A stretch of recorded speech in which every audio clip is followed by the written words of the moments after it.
I'll go ahead and call the meeting to order with the pledge of allegiance. Allegiance to the flag of the United States of America and to the republic for which it stands, one nation, under God, indivisible, with liberty and justice for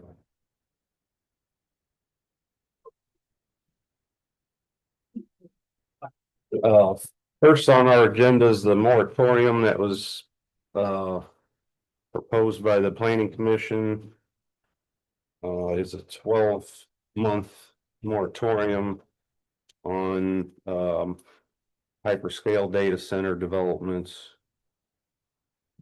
They had a favorable recommendation to do that. Any discussion on it? Well, all I'll say is, obviously, this is the first the commissioners are seeing it, Mhm. and there's a lot of options that we could do here. Mhm. I think we can move forward with it today without a public hearing. The commissioners could also decide to move to a public hearing, or we could offer changes and send it back to the PC. So that's just some of the options that we could move forward with today. And that's Justin and Nathan collaborated on that quite a bit to determine what our options were. But even if the planning commission already had a public hearing. That's correct. To me, it'd be crazy for the commissioners to ask for a public hearing again, when we've already heard from the public, you know, how they feel about I agree with that. I just wanted to mention that we could if we it. wanted to. Right. I'd make a motion that we move forward with moratorium with 12 months as the planning commission recommends. Yeah, as written. Yep. I'll second that. We had a motion and a second. All those in favor? Aye. Aye. And just to confirm, Justin, is there anything else that we need to do to move forward with this? There may be a publication requirement, but I'll double check the statute on that one. But no, it not systematically. You guys have to do with it. So They couldn't hear you, Sorry, sorry. Mike's on. the question was whether or not they had to do anything else besides vote on it, and I said there may be a publication requirement, but systematically, there's nothing more they need to do on it. The moratorium would be in place then upon your vote. Do we need signatures on anything? Do we have a copy of the proposal they sent to us? I know it. Is there in here? Oh, yeah, right here. Sorry. Yep, just saw it.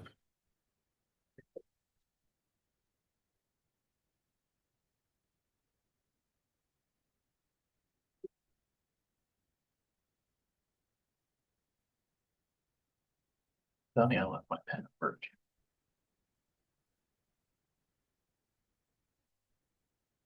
Today is the 15.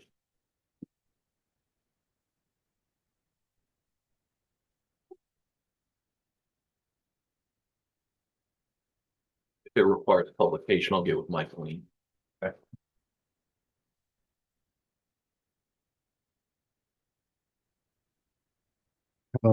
Then we have Jim up next. Yeah, you can see. Okay. The amount that's on there is probably a little less than we would have normally had, but the government did not give us payments for it. A little over 2 weeks. We're still trying to recoup. What they say we're gonna get back paid, see when it happens. But they shut all Medicare payments off for mostly the month of October and beginning of November. We got a check here from O'Hara Law Office, $416.62. Yep. Thanks, Nancy. All right, this is the monthly report for November. Everything's as it normally is. You guys can see, yeah. Yellow is highlighted, that's the changes. Still operating 4 out of 6 ambulances, certain intervals, ALS level, when staffing permits, which is usually pretty good. Minimum of 1 ALS staff member at all times. 80% of November staffing was a minimum 2 staff, fully staffed ALS ambulance plus chase buck. That was decreased from last month's coverage of 92%. Transfers, we did 56 transfers out of 287 calls on top of the payments. Our calls were about 50, I think it was 53 short of what we normally do, which was good and bad. Depends on how you look at it. Personnel, we have 4 part-time EMT applicants, 2 paramedic applicants, and we are still full staffed. Which I like. Training is still a weekly schedule. Matter of fact, it's at 11 o'clock today on Monday. So we revamped the whole program. It's now every Monday at 11 o'clock. But Where you do your training there? at Knox Place. Then more than welcome, come up and watch. I think today's training is EMTs assisting medics to make them better. And next week is cold weather emergencies. We're actually gonna work around the lake at one point in time on the ice sled. So we have a patient trapped and we bring it back out of the ice. Hmm. Cause I saw some people out there ice fishing in the ice. Yeah. That big. Not ice fishing, that's one. All the ambulances, there's 2 of them that are out for service right now. 514, it says waiting for appointment at McQueen, but Joey figured it out at sideline, so it should be coming back today.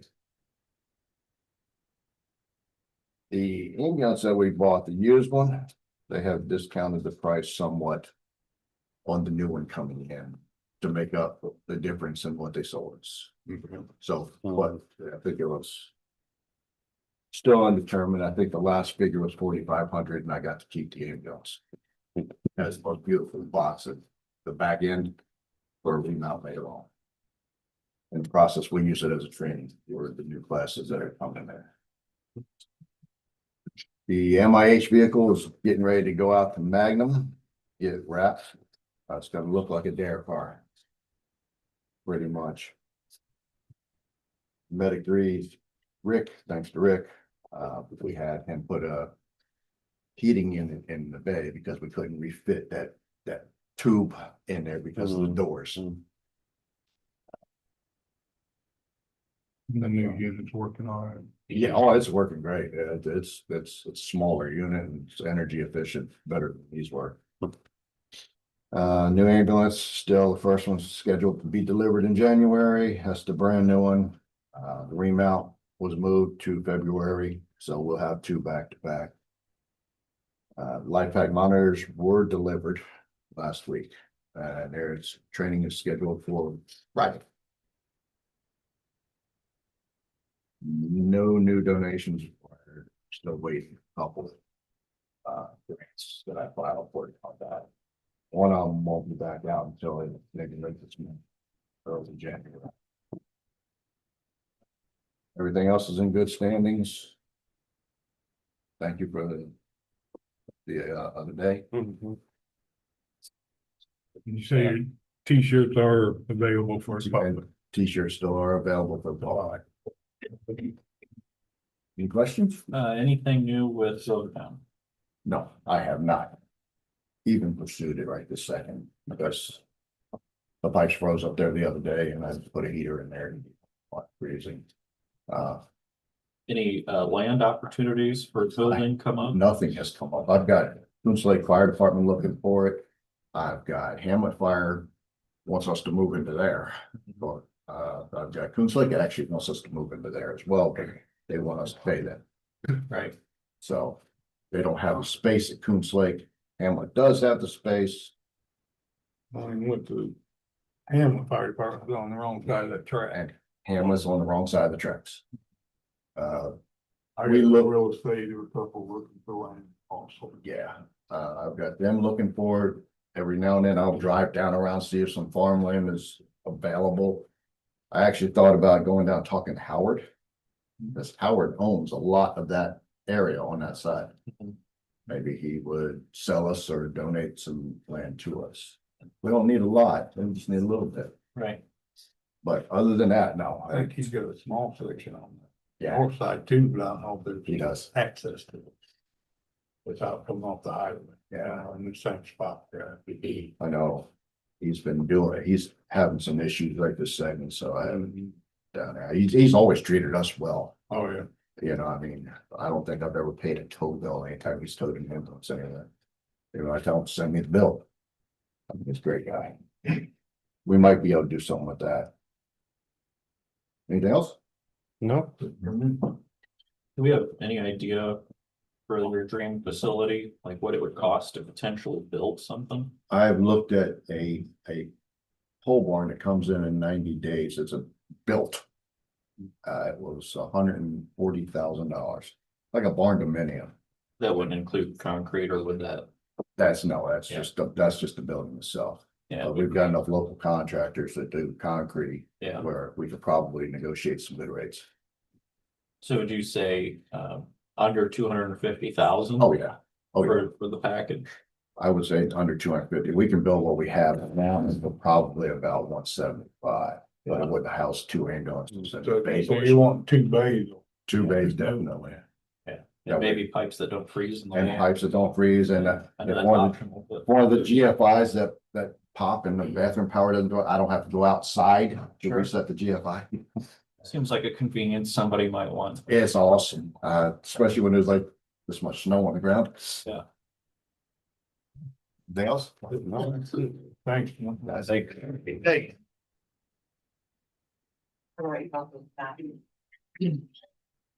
And then we got, Adam Swarden. Morning.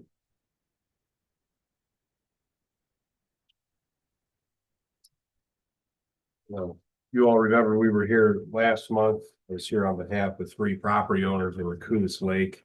One of them here is with me today. It's Mark White. He's the owner of track 2 that's in the packet. Mr. William Briggs was here last month. He's the owner of track 1, and then track 3 is Todd Brills. They are the petitioners before you.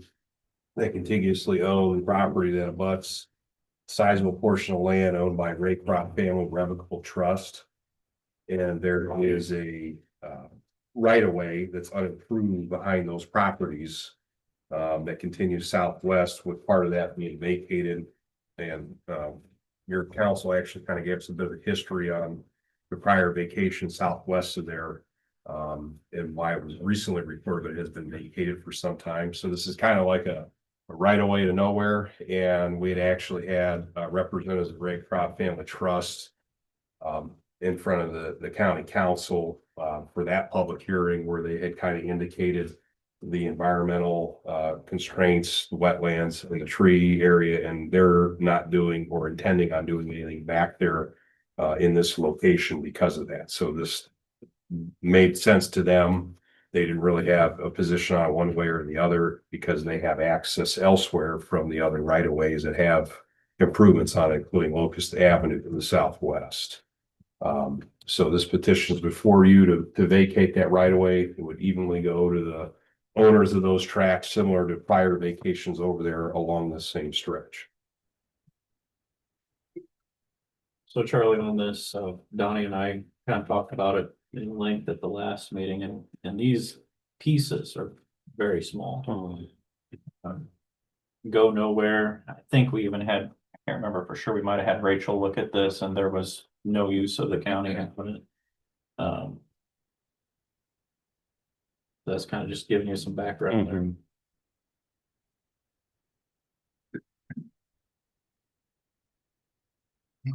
Still not sure, just, I mean, I hate giving up the land for what it would do. We'll never Yeah. get it back. And there was a reason it was put in there.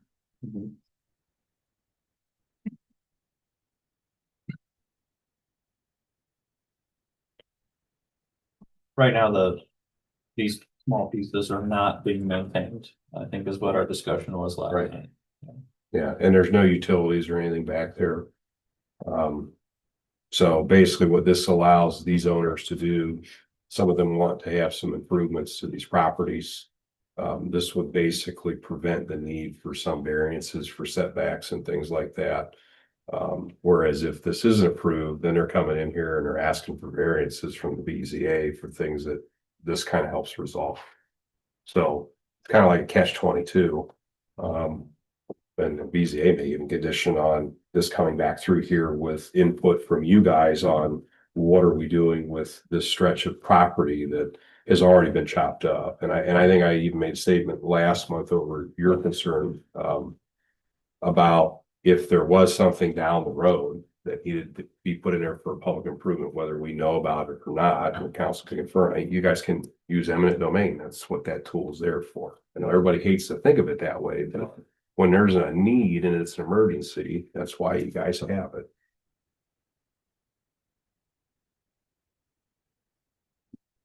Well, I guess my 2 cents is I'm with Donnie on, always concerns in the future.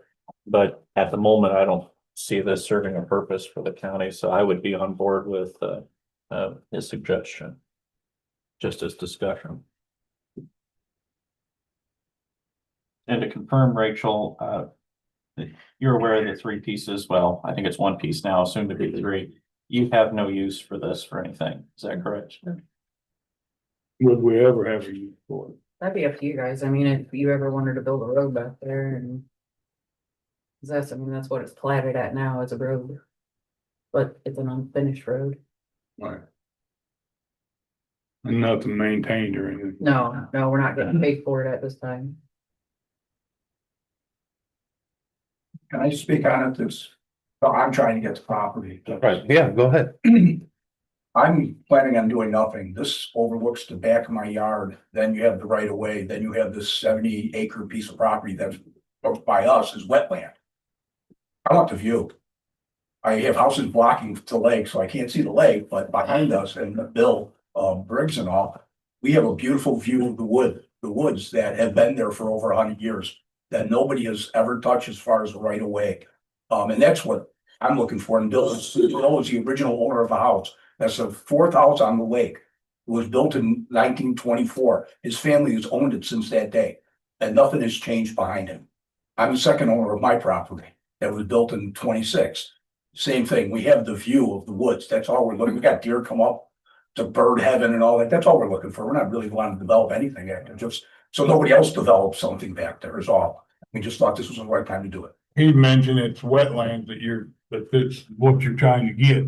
Part of it is, very corner of it, but it's, I believe, and correct me if I'm wrong, Adam, that the property that's butted up against actually gets a tax break for it being wetlands. So they're not gonna do anything because they lose their tax break if they try. Well, yeah, the taxing classification is necessarily different from the use. It's one big tract, but the majority of that is that unapproved vacant ground. There is some wetlands that are delineated out there. To the extent of how much of that falls into how they categorize that, I don't necessarily know. But I mean, we talked about this last month, and even at the council meeting where the owners were there, it's like, if you go into this area and you want to do an improvement, and I mean, this to the extent, if there is wetlands in that right of way area, I mean, you guys go through the permitting process too with IDEM and Army Corps, and they're gonna require mitigation. I mean, that ain't cheap. Right? Last time I looked at doing it for somebody over in Porter Lake County, it was like 70,000-80,000 an acre in the land bank. So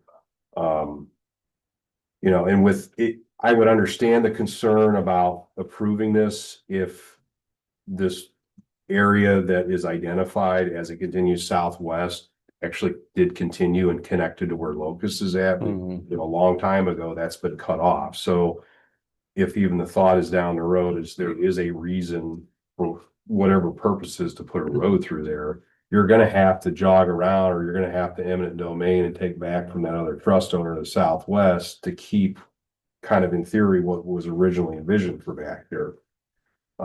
And with these folks having, their formal front off of the avenue up front, I mean, unless we're talking about creating a vacant lot without any development to the south and the Raycroft piece, which they stated they had no intention of developing. And especially not in that area, it just doesn't make sense. So. Where you should tell me that it's cut off now. So you guys have the smaller one. Let me go to I have a larger picture here of the whole area.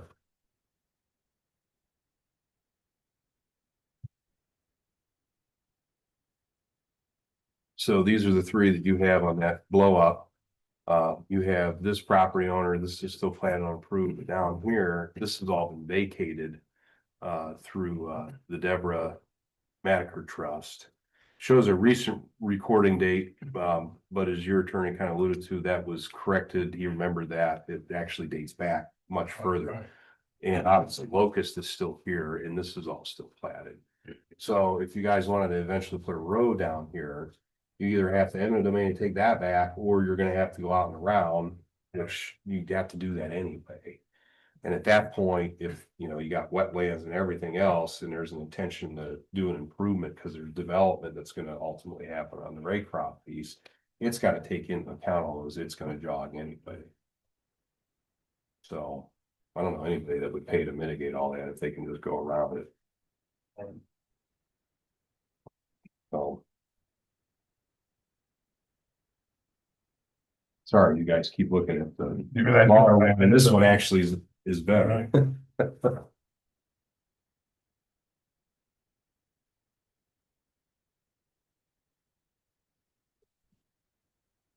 Yeah, I'm usually not big on the county giving up property, but I think in this instance, I mean, what it is. Isn't very much and it's not gonna end, I mean, I don't think in the future it's gonna end up. County will be able to do anything with it, right? Yeah, with a thought similar to that, would it make any sense to lease these pieces so they can't be developed? But leave it up to the leasers to, you know, maintain it? So if you're gonna enter into a lease with a private landowner, it would probably necessitate rating requirements unless you're leasing to a nonprofit. So if you did go the lease route, you'd have to open it up to the general public too, because you can't just lease to private individuals. I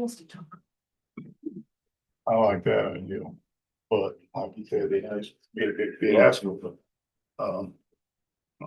I mean, like you're saying, even where they give up here, so now these guys are asking us to give up. And then what about the lead guy? You know, that's my only biggest fear for the county. Well, on this one, you do have improvements to go out there, and I do understand there are utilities that direction. I think if you had this condition on this side, we'd be having a different discussion, there'd be different issues and concerns. So.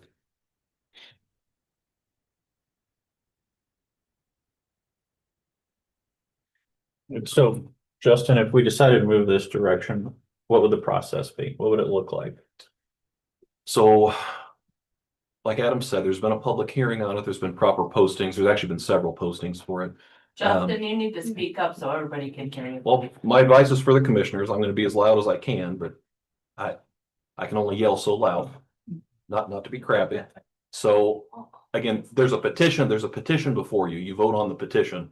And then Adam, you'll have to, are there publication requirements after the petition is acted upon? Do you know? So you will, and if I need to give you a draft, you basically draft an ordinance that vacates this, because at one point when this came in and was developed, there was a legal description, you probably maybe passed an ordinance, whether this was part of the front subdivision or part of the Raycroft development, that I don't know, but we could draft an ordinance that vacates that gets published, you guys sign off on that. Okay. Or make that proposal. And that gets acted on, and then that gets recorded, and that's actually the instrument that then gives these folks ownership of these what are called tracks 1A, 2A, and 3A. Did you haven't submitted that ordinance yet? No, I hadn't, just because we were having these discussions, and you know, if we were gonna move forward, it's not a complicated ordinance, so. Yeah, so. I mean, you're welcome to vote on it with the understanding that an ordinance is going to be presented, and I'll review the ordinance to make sure it complies, or you can wait till you have the ordinance in front of you. I guess however you guys want to handle that. Then it will have to go to a public hearing, right? No, it'll just have to be published. It'll have to be published in the newspaper. Oh, my only thought is we're not giving the community an opportunity to come in and say they don't want this to happen. That would be my only concern. I I'm totally this and this, and nothing against the homeowner, you're welcome to use that, clear it off. I'm not taking the county giving up ground. That's what my opinion. And do keep in mind though, like I said, there was not by you guys, but there was a public hearing done by the council, which means all the landowners got notice. It was published in the newspaper. And aside from the people that own that big tract. I don't Immediately, think yeah, anybody else- well, no, immediately adjacent. So you had, the largest landowner, which is that Raycroft Trust, got direct notice. You also had the Deborah Madiker Trust, which was the folks that have that other vacated piece. They got direct notice.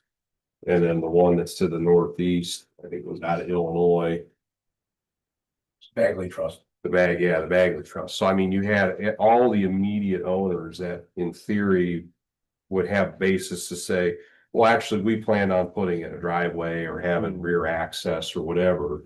They were given notice of this. And the only ones that showed up, in our opinion, were the ones that had the most skin in the game, which is the big trust back there. And I think those issues and concerns got addressed, and I mean, they didn't remonstrate for or against it. But they made a really good record about what their intentions were with their property and that this didn't have an impact on that. So When was that public hearing to the council? 2 months ago. So 2 months. October, I thought it was October. Yep. We were here before you guys in November, the Oh, I discussion. Oh, I've just seen Todd back there. Did he step out? You got a phone call. Oh, you got a phone call. I was just gonna ask him how the meeting went. I don't think there's anybody really opposed on it, you know, that was here. But I'm not sure. There wasn't a whole lot of discussion. Yeah, we only had, the only first folks that were there besides us as petitioners were represented as the Raycroft Trust, so. Who actually, they had been in email communication with my office after they got the notice. And I sent those over to your council and said, hey, just so everybody's aware, they're sending me their input, which should have gone to the county. These were the questions that they were asking, and it was a lot of what was discussed at the meeting. So. Is there gonna be any, or would there be any costs to the county for any of this? I believe, and Adam, you can correct me if I'm wrong, I think you paid for publication, I think you paid for notices. If you want them to supply an ordinance, that would be at their cost Yeah. too. So I don't think the county has any cost into it. No, other than your time and hearing us and acting on it, that's it. It's all on the petitioner. It's the way the statute's written. So. Really, would you mind if I? Yeah, go ahead. Todd, there was a public hearing on this at the council a couple months ago. Did you remember anything about that? Was there any pushback from the public?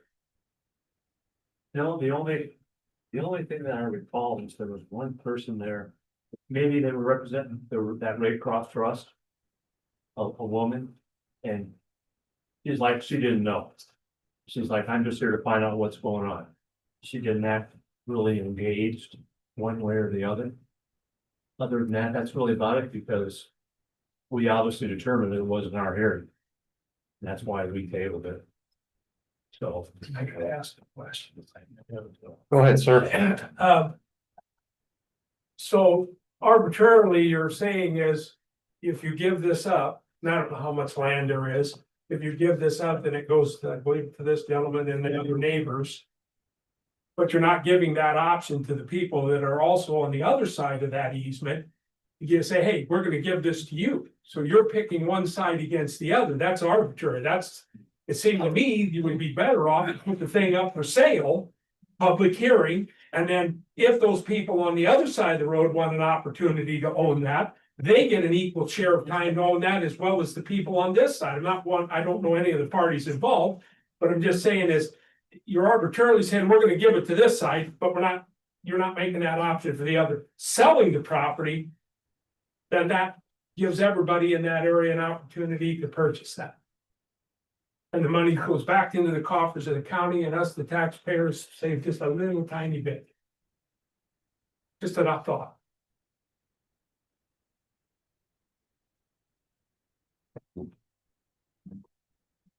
That be an option on something like that? Do like a public bidding, you're Yeah. saying? You can do that with any property you own. I think to your point, the other landowner was at the public hearing. Yeah, I mean, the only other party based on that comment is who was here. And that was that Raycroft Family Trust. Well, it doesn't matter whether they were here or not. The right thing to do, in my opinion, and I would assume that from a fairness standpoint, is that everybody gets an opportunity. If they're not interested, then they won't bid on it. This gentleman and his neighbors get to buy it, and then, you know, no harm, no foul, that one. So I guess all I'm gonna say is statutorily, petition to vacate. Set out what the process is. That's not part of the process. I may not say it's part of the process, but it's not out of the realm of reality. Reality is they can sell excess The property. only thing that could appeal to anybody would be that one. Right, If it's not big enough they to can't do it. build on it, and my biggest thing, so this guy's gonna talk about this one. So, that's just my biggest thing. Nothing against them, like I say, they could, to me, they could use that. Till someday we might need it, or they could try it again later. That's just my opinion.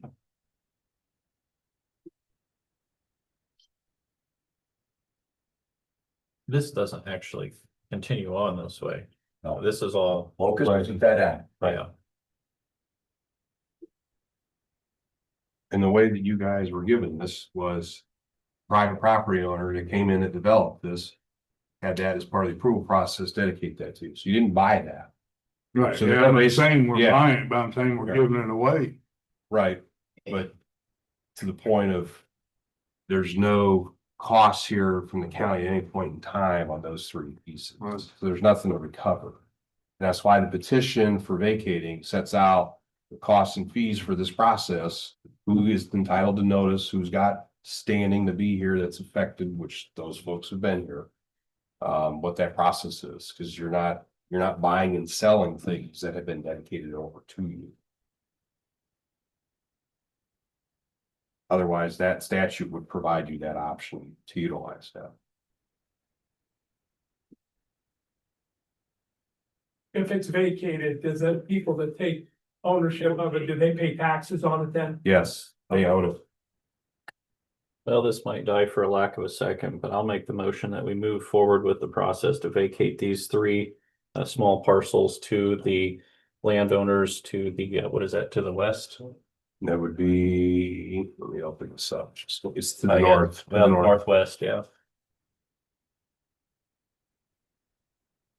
For a second. Motion dies.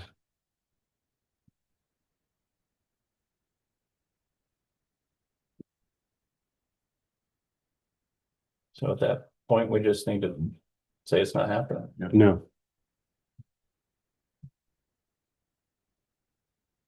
So we probably need a motion to deny it, the proposal. mhm. Or motion to deny it. Yep. Motion second. I'll second it.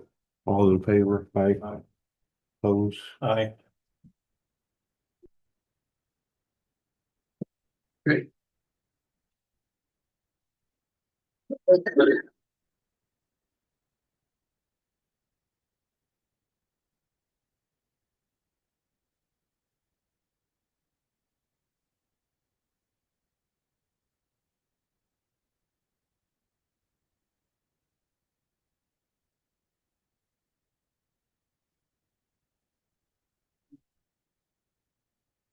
Thank you. Yep, thank you.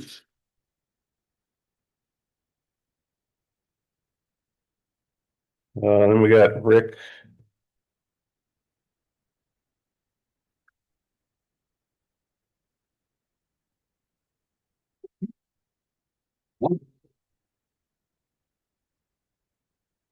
I got a couple of different things, a vehicle and a leak in my dry system in the attic.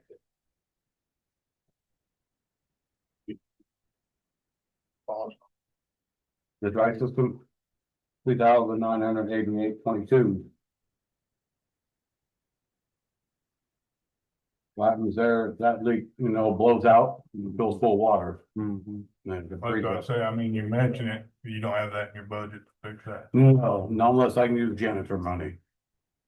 Cause I had backflows that I didn't know that was gonna cost and stuff like that. But Is this the same company that does the inspections yearly? yes, Do they do it once a year or twice a year? once. Just once?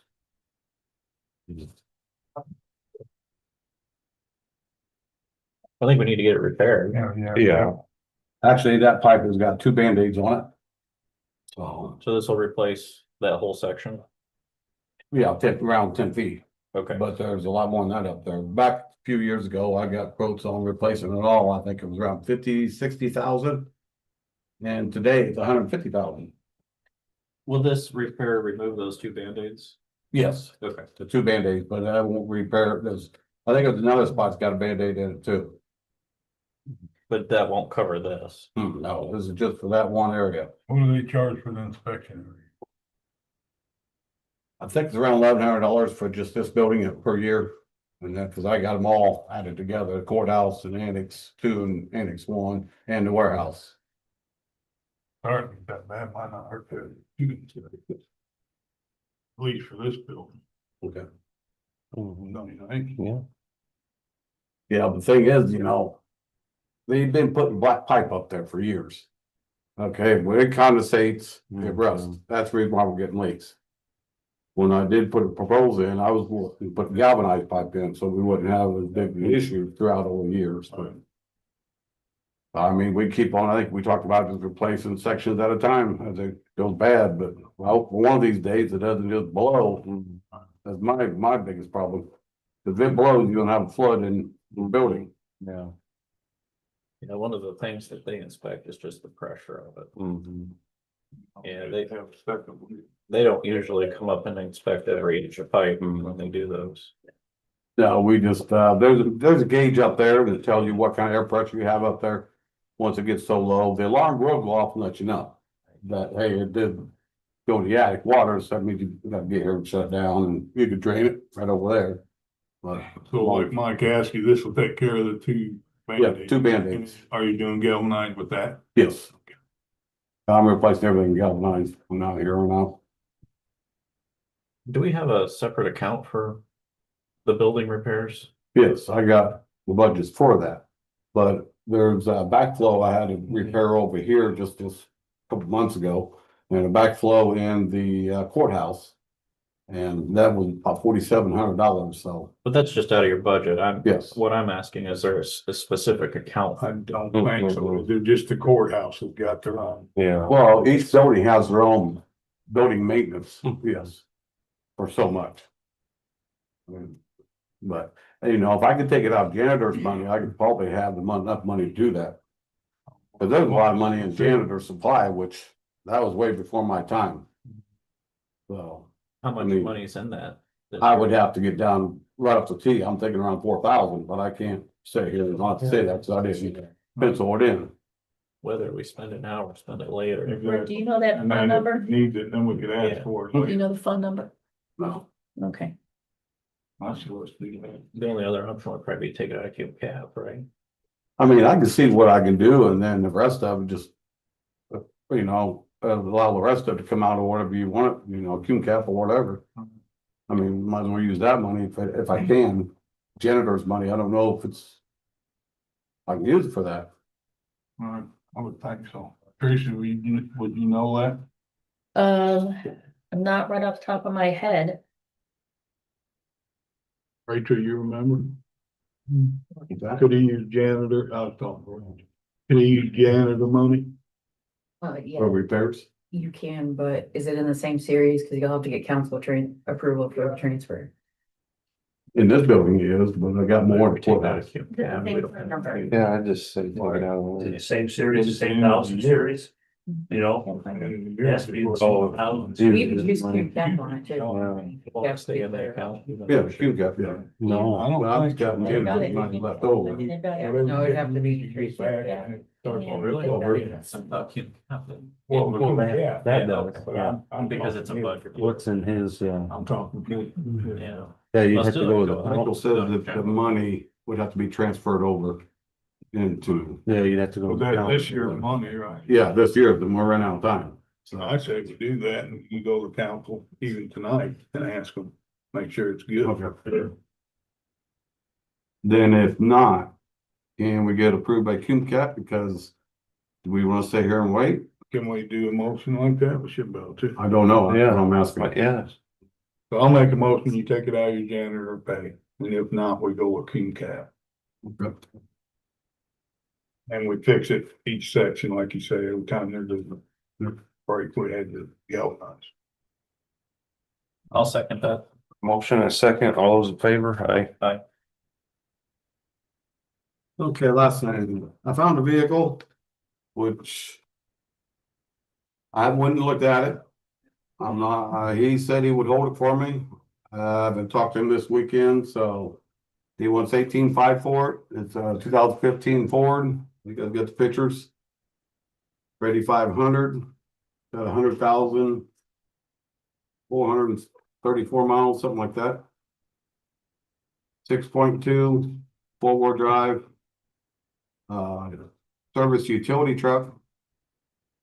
You say you did look at it, Rick, or no? I have not. And I will not commit to buying anything until I hear it run and drive it. Okay. So what I would like to have you guys do is if you could approve so much money. And then we go down and if we want it, we can buy it. It's not a Jane. There's also a snowplow there. They said they would install on there for 4,500. Jim from the EMS said he would pay for the snowplow. As long as, you know, I plow his EMS during the day, he will plow during the night. Okay, there's nothing in here that actually goes over all those numbers. Can you say that again? Mileage and all that. Yeah. No, I didn't have anything. That's just all he sent me right now. Well, you had just rattled off the cost and the mileage. Yeah, he texted me, he just texted me price 18.5 for the 18.5. truck, 4,500 for the plow installed. And it's a 2015 with how many miles? 100,434. 100,000 even, 434. It's a F-350, right? Was that an old, that looks like an old NIPSCO truck. That's a 4x4, Mhm. like a what? Old NIPSCO truck, I don't know. not the utility Yeah. anyways, truck. I think, for, you know, going around to different, facilities, it'd be nice to put tools in it.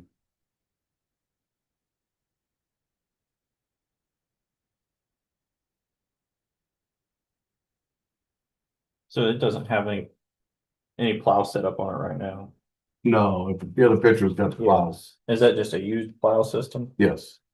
What's the new plow cost? What is it? I got two books, one was 9,700, the other one was 85. One from Terry's Trucking, one from Valpo. Would they sell you the plow if we didn't buy the trucks? Same money on the plow. I'm sure they would, but I didn't ask them. Like that plow's even got wings on it and that's a little bit of money. Yeah, it's got wings and looks like it's not been used that much, but on the picture.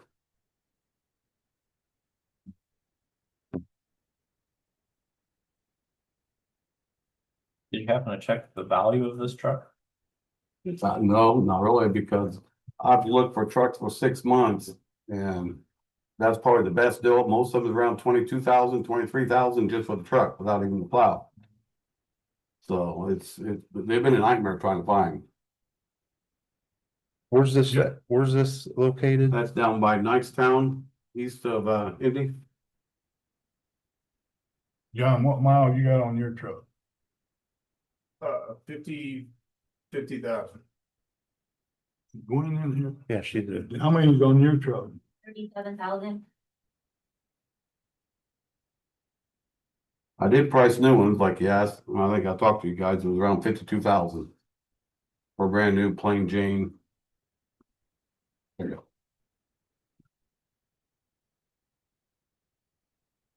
Maybe we take a couple weeks and look at upgrading one of these, maybe give him that, and that way we're up, moving forward on County not Rotation, doing yeah. anything. I think a rotation is a good idea long-term for whatever department, because we know there's some things that trucks are just gonna get abused. Exactly. And other things are gonna be like new in 5 years. Mhm. So, starting it in a position where you're getting a lot of use out of it, brand new, it still looks like new in 5 years, then it maybe goes to the highway department or something where, we know it's gonna get abused a little bit more just from the nature of the job.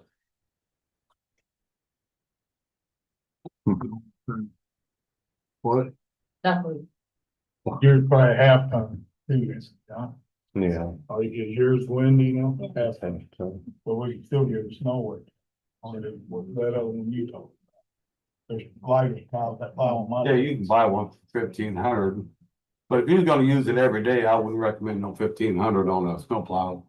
But for right around here, well, it would probably work. But That's what I'm saying, yeah. Cause then if we went with like one of those trucks, you'd have to get toolboxes and stuff, obviously. toolboxes.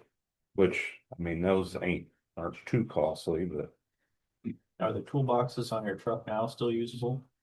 Yeah, that was only $80 a piece, yeah. Okay. So Yeah, they're just a plain Jane, cheap Amazon box there.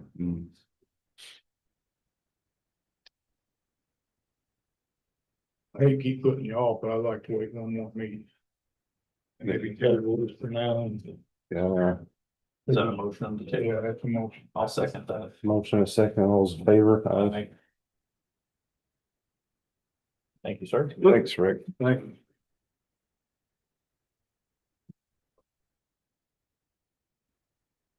you. Mike did. And then we got John up. Morning, gentlemen. Morning. It was here sometime in the last couple of months, the job description for the planning commission disappeared. So we resubmitted the job descriptions based on the latest proposed budget that we received for 26. Which would be director, department head, then planning administrator, and then secretary / BZA as one combined position. It would be 3 full-time positions and 0 part-time positions. The director would fill as the administrating official supervisor for the planning department, the building official as the enforcement officer for building. So, and then the BZA would obviously be the BZA secretary and code enforcement. Code enforcement would fall under planning administrator.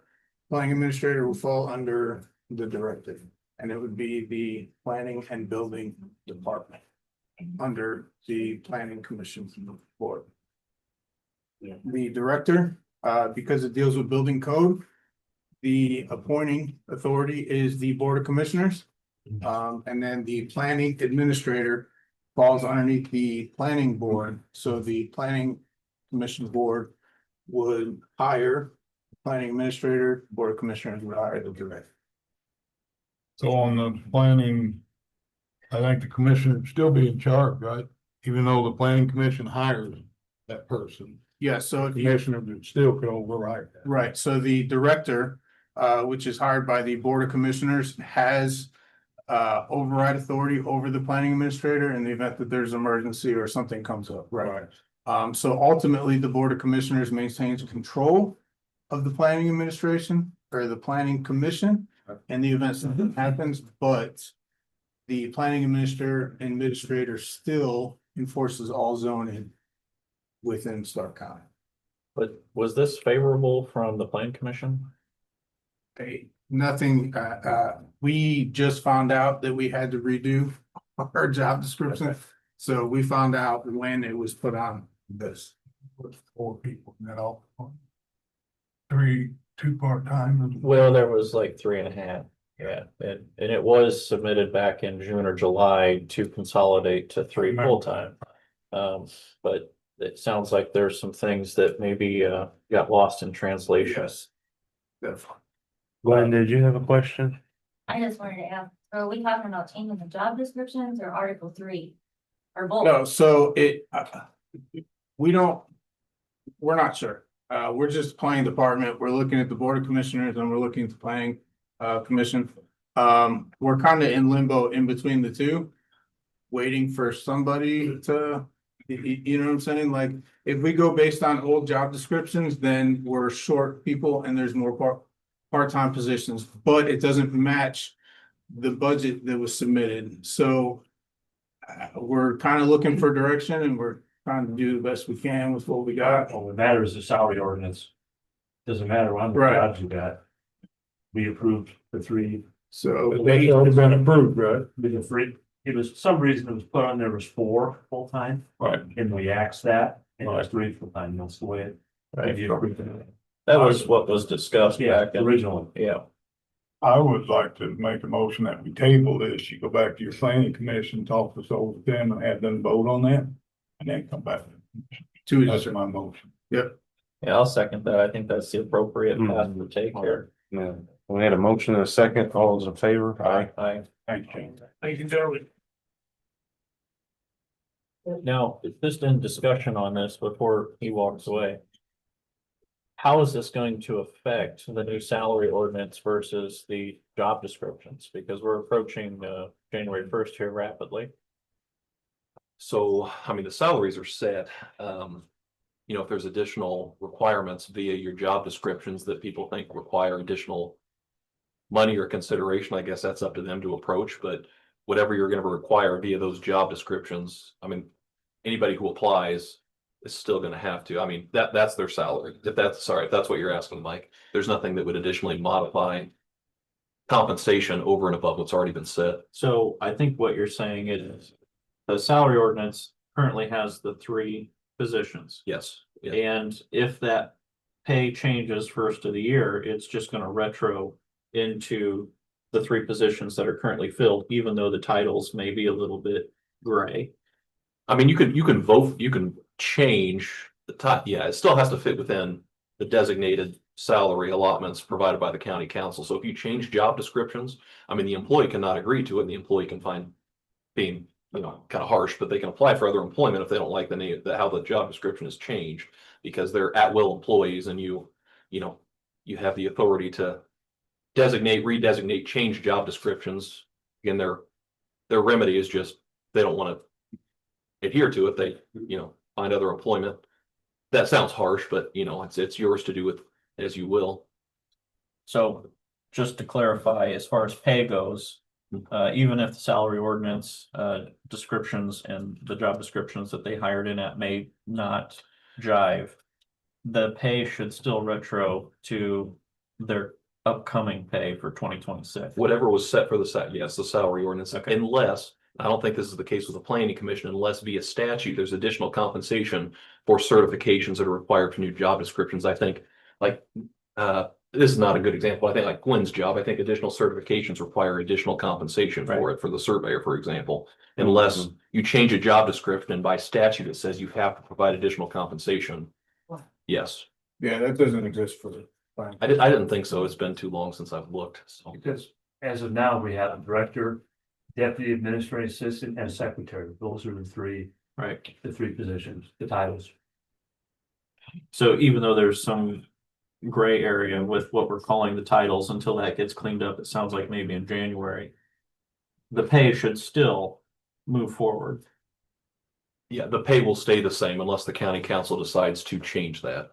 Well, the pay, I think, did increase a little bit because everybody got a small raise, but that should still move forward. Is that correct? Whatever was voted on and approved, yeah. Yes, okay.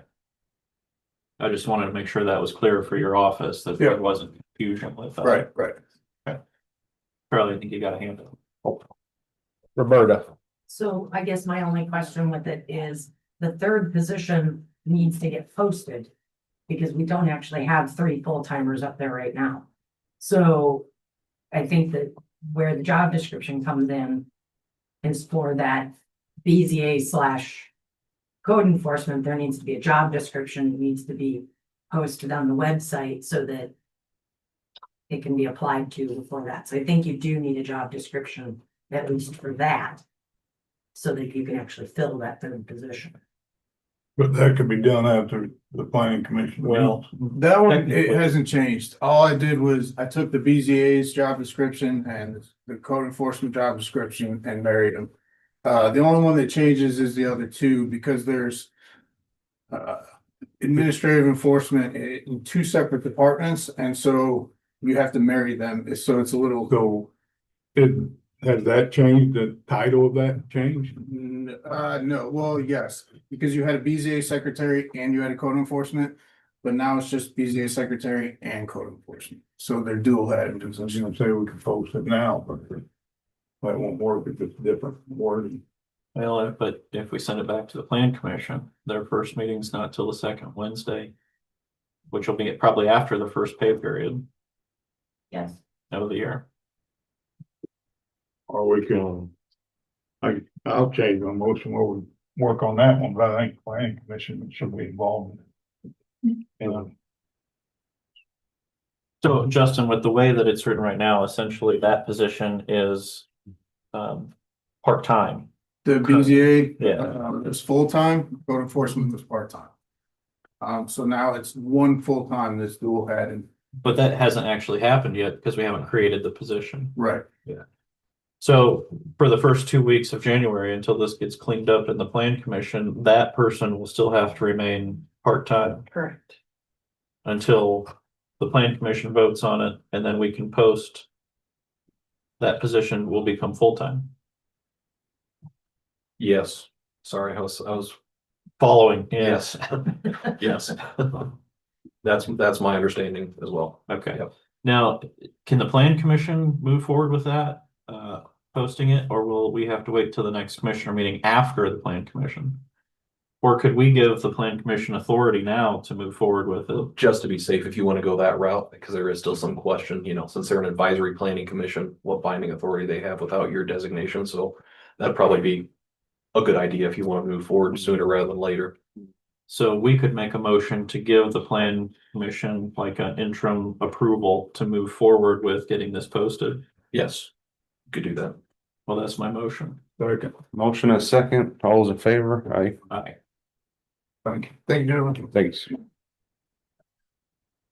There's mud. Yep. Yep. Rachel?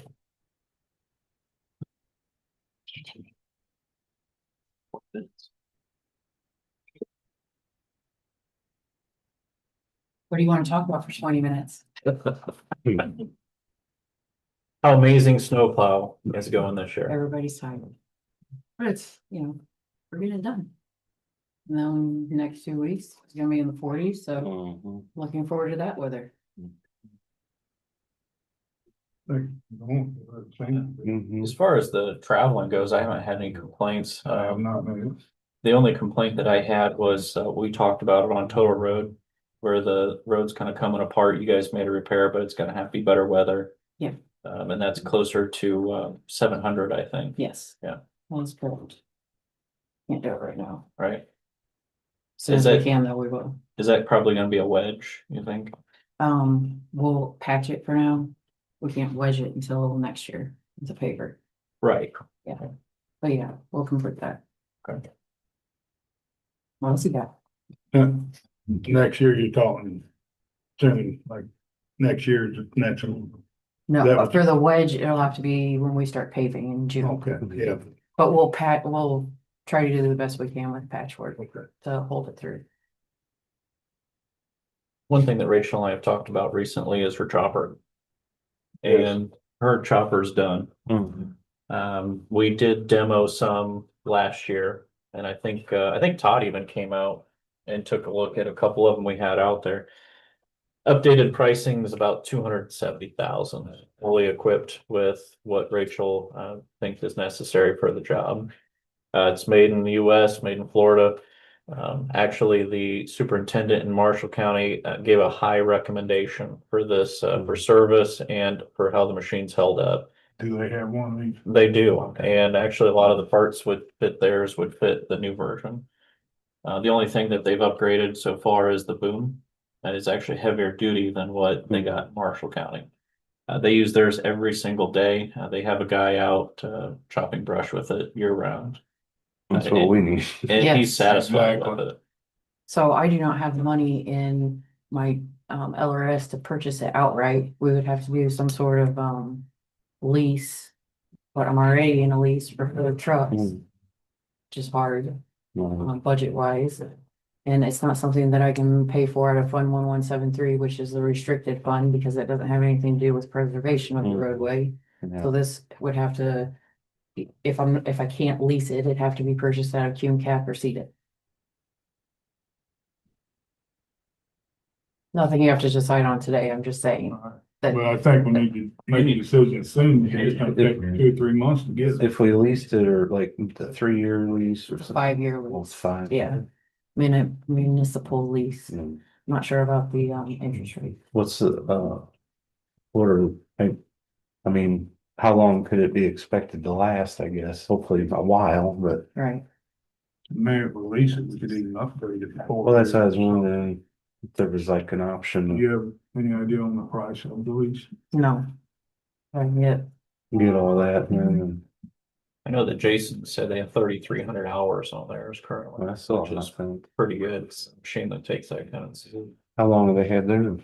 Can't say I didn't ask, but but yes, it is needed throughout the county. Yeah, It's been a struggle. yeah. What's the And reach? hopefully we can, so there's different booms, but Yeah. that one I think was 24. That's more than what was on the tractors, right? Yeah, Has that's to all we be. need. Yeah. hopefully you can figure out employees to run it year round. Yeah. Yeah, because it'd be nice to put somebody in it that would be responsible, and Yeah. do a nice job for us. I don't know, I think we need to start thinking about it. It's got about Mhm. a 8 to 10 week lead time currently. So even if we ordered it now, we'd probably see it around 1st of March. Yeah. I think we move forward with it, move on. I mean, it's gotta be done. It's either that or we gotta buy 2 more tractors with the wing. That would be- like you had. And that was 175,000. It'll be over. Well, this will be. Well, This, the boom, works that one, which way too. Mhm. Yeah, well, that's what this machine is designed to do. Yeah. It's not a tractor that's Yeah. been retrofit. yeah.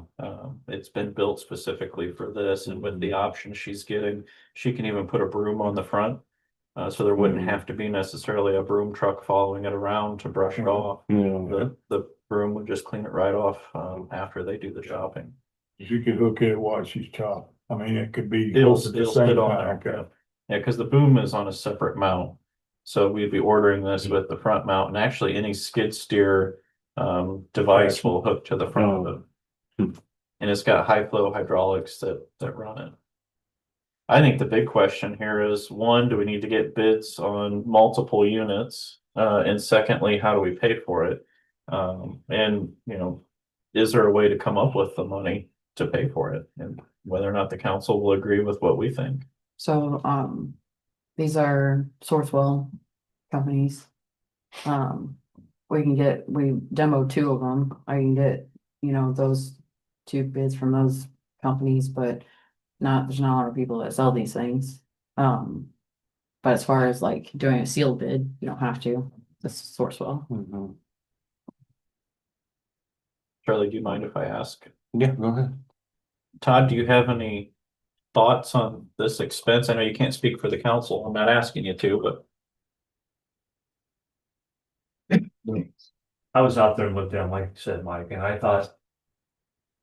I don't know, the one was really cheap. I thought that was the one that was made in Italy, Yeah. and the other one was better. I mean, my feeling is if we're gonna appropriate the money for it, it's gonna come out of something else. It's not gonna be a total additional, it's gonna have to be a swap out. I mean, because you can't keep dishing out money. It's gotta stop. But I understand why it's needed. We just have to look at a way to fund it from some way that we're gonna take away from something. 'Cause I think if we did a lease on it, I don't know what the payments would be a year, but. That'd be But I think better than- there's more than just our yearly budget in Cume Cap, isn't there? Yes. Yeah. So could we take all the funds out of Cume Cap? I mean, that'd be cutting into the reserve money a little bit, but Cume Cap is for capital assets, Yeah. to upgrade your capital assets, and you have definitely saved a lot of money over the years, because when I started as auditor back in 2019, Cum Cap's balance was about 70,000. Now I believe it's over 800,000. I'm not saying that we spend, but you do have to spend money on upgrading capital assets so we can provide services for the Yeah. public. Absolutely. Rachel, I would argue that point about the restricted. It is for the maintenance of the road. No, it's not for preservation, Sure it maintenance. is. It's for maintenance, but not Sure it preservation. is. If you don't cut those trees down, the State, road doesn't get the sun, the moisture sits on it and the road destroys. State Board of Destroys the road. Accounts, I already asked State Board of Accounts, they will not allow it for preservation. Well, that's wrong. I agree with you. Call somebody, just buy it. I think we move forward. And I know they don't wanna spend it, but we got solar money also. Well, he didn't say they didn't want to spend it, and it obviously it has to be the whole council. Well, that's what I'm saying. I think. So I mean, we gotta move forward.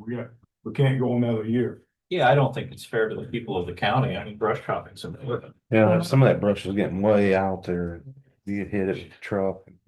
Causing a lot of, so how about I bring the two quotes to you from the companies that we demoed, show that they're Sourcewell.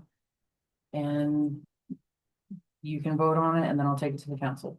Would we have to have 3 No, quotes? So since in Sourcewell, there's the carve out in the statute that allows you to procure, because they're already technically bid through that site, so you'd be fine. The only thing I would ask, if you're gonna try to lease it. Obviously bring what those lease agreement terms are, Yeah, I can. cause if it's $50,000 more to lease for 5 years, we feel it's. Right. $50,000. mhm, I can. I don't wanna lease it because I'm stuck right now with those payments on those 4 trucks for the next 4 years. right, And that leaves me to barely I do think we update got- my we equipment. yeah. And we can always, she's got a couple things that are gonna be in the auction.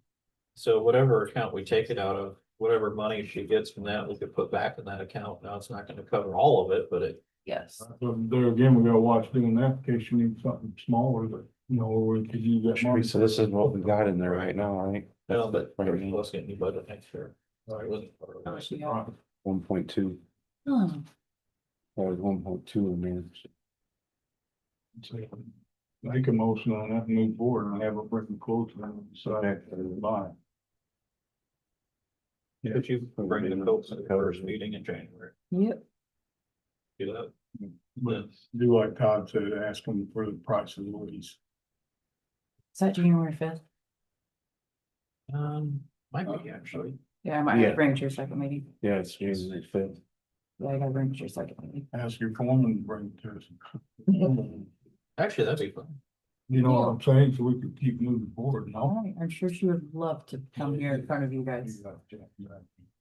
Yes, ma'am. You ever considered giving that out? I don't Yes, think we could afford it. we would not We be have able, enough trouble keeping the equipment. yeah, but yes, we have. Unless you're willing to go find some traffic. She's a hard worker. Right now, I know she is. Hedge clippers. Get her a long reach that brush saw and she'll go to work.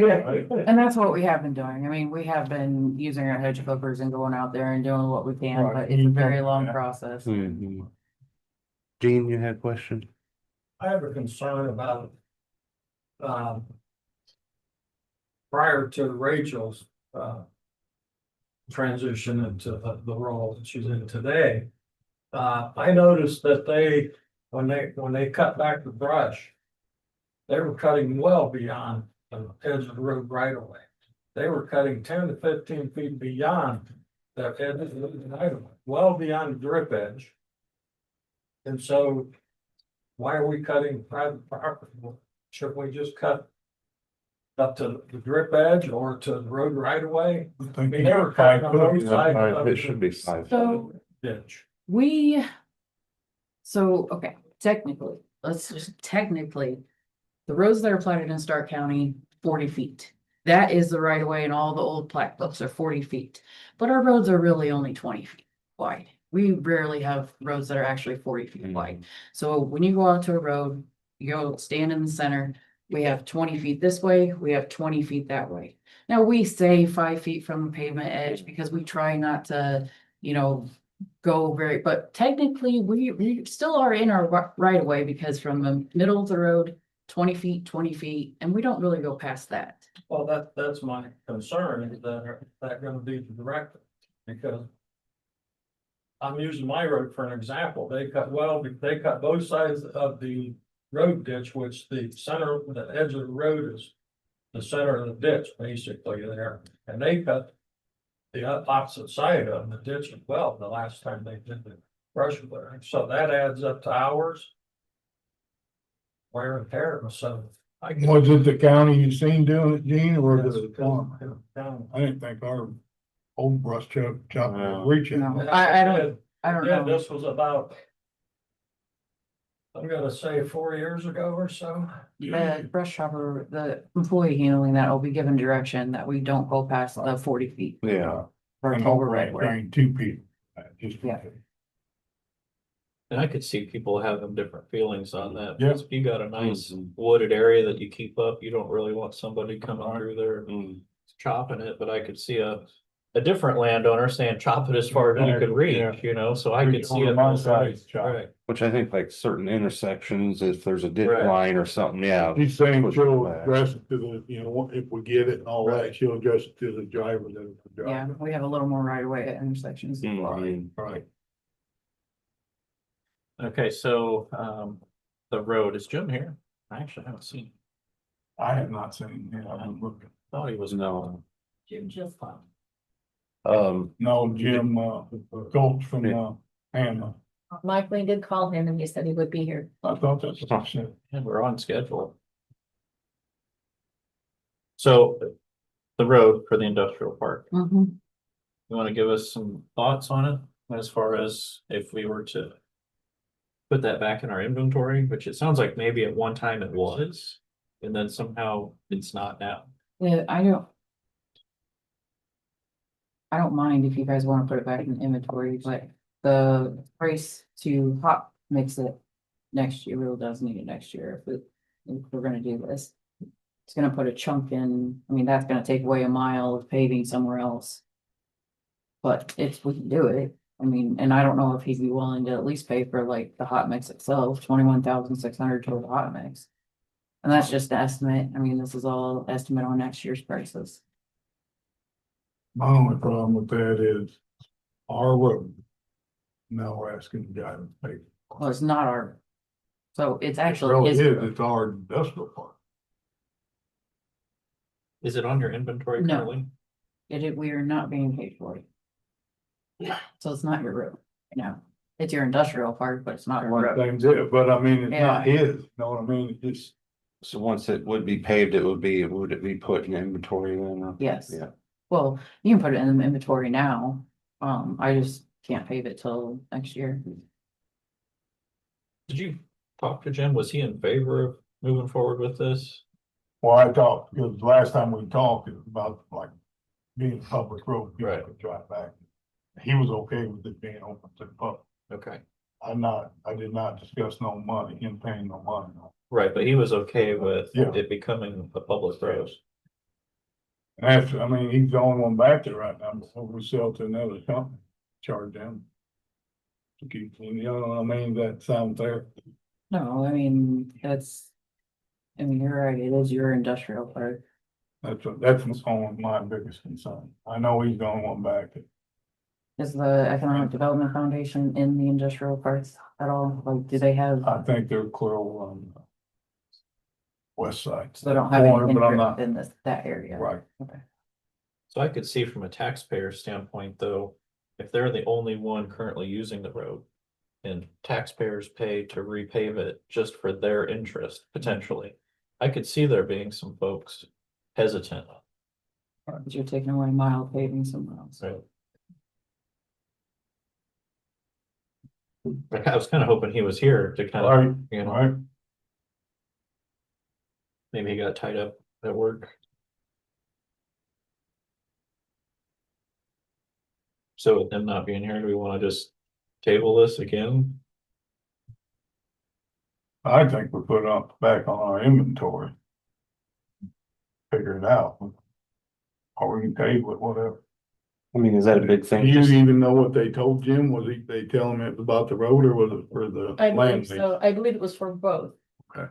But he's also on here for 11, so there's a chance that he might just show up around 11 if he doesn't know. If he wasn't told that it varies. I mean, is that a big thing just to put it in inventory now and, No. I mean, we're gonna be responsible for it. yeah, It's anything, but, enjoy. Would there be anything that would have to be done to make it safe for public travel? Because if we put it into inventory and somebody gets hurt on it, We're responsible. we'd be responsible. Do you It's just, wanna go out and look at it to make sure there's no safety issues? no, I have all I need here. It's just, very old. Mhm. Who paid for it when it got paid for the first time? Do we know? Waiting for my thing. Mark, do you know Well, I'm not quite sure where you're talking. I know. the industrial park at Hamlet, We paid that when we built it. where the bucket factory is? No, we paid the industrial part. The bucket factory came after the fact. So the road was already in place? No, they built that road new. The bucket factory? Mhm. The original industrial park is the roads, east of that drive. It goes back in. That Tom Bell drive. That's the original industrial park. They come along and purchased that land and then developed it. And I'm not sure who paid for the road building, but that was part of the bucket factory. That was not part of the industrial park. Maybe it is his responsibility. That's why I was hoping he could be here to. Right, like I said, I thought he was coming. I didn't talk to him myself, the office did. I'll make a motion that we table this for now, and if he does come at 11, Yeah, I'm gonna go look back. yeah, I'll second that. Motion and second, all those in favor? Aye. I, I got one more. 275. So, It's not on our inventory. no, it's not. And that's down there where Starke County Glass is, Larry's Mhm. Marina. Mhm. I think that needs to put on our inventory. So I need a But motion. there, did you say it was never on our inventory? or- That's correct. So But we've always took care of that, yeah, and that's just something over the years, like whatever administration is in the highway department. They might not know that you have to go on the NDOT inventory and look for your roads to see if they're actually on the inventory. So, I mean, but I will not do anything to it right now because it is not on our inventory and we're liable if something does happen down there with one of my drivers or has an accident. But if you wanted to accept it, I need you to accept 275 west. Sorry, 275 south west of US 35 for a total of 1,090 feet. Justin, is this something that you investigated? Not that I can remember. I don't think we've talked about it. Investigated for what? To make sure everything is, if we did it. move No, this forward was with just this? brought up to me by the Oh, okay. people that are on that road. I see, Yeah, it's not ringing any bells for me. okay. I can get You know involved what if you'd I'm like talking me to, but You know where that's at, huh? The marina right across from the grocery store out on 35. Okay, There's a road goes right down the side. It used to be the gas company. Auction settlement guy. Now it's, well, Starke County Glass been there for years. Larry's Marina and there's a shop back there, but I can't tell you. the name of the shop.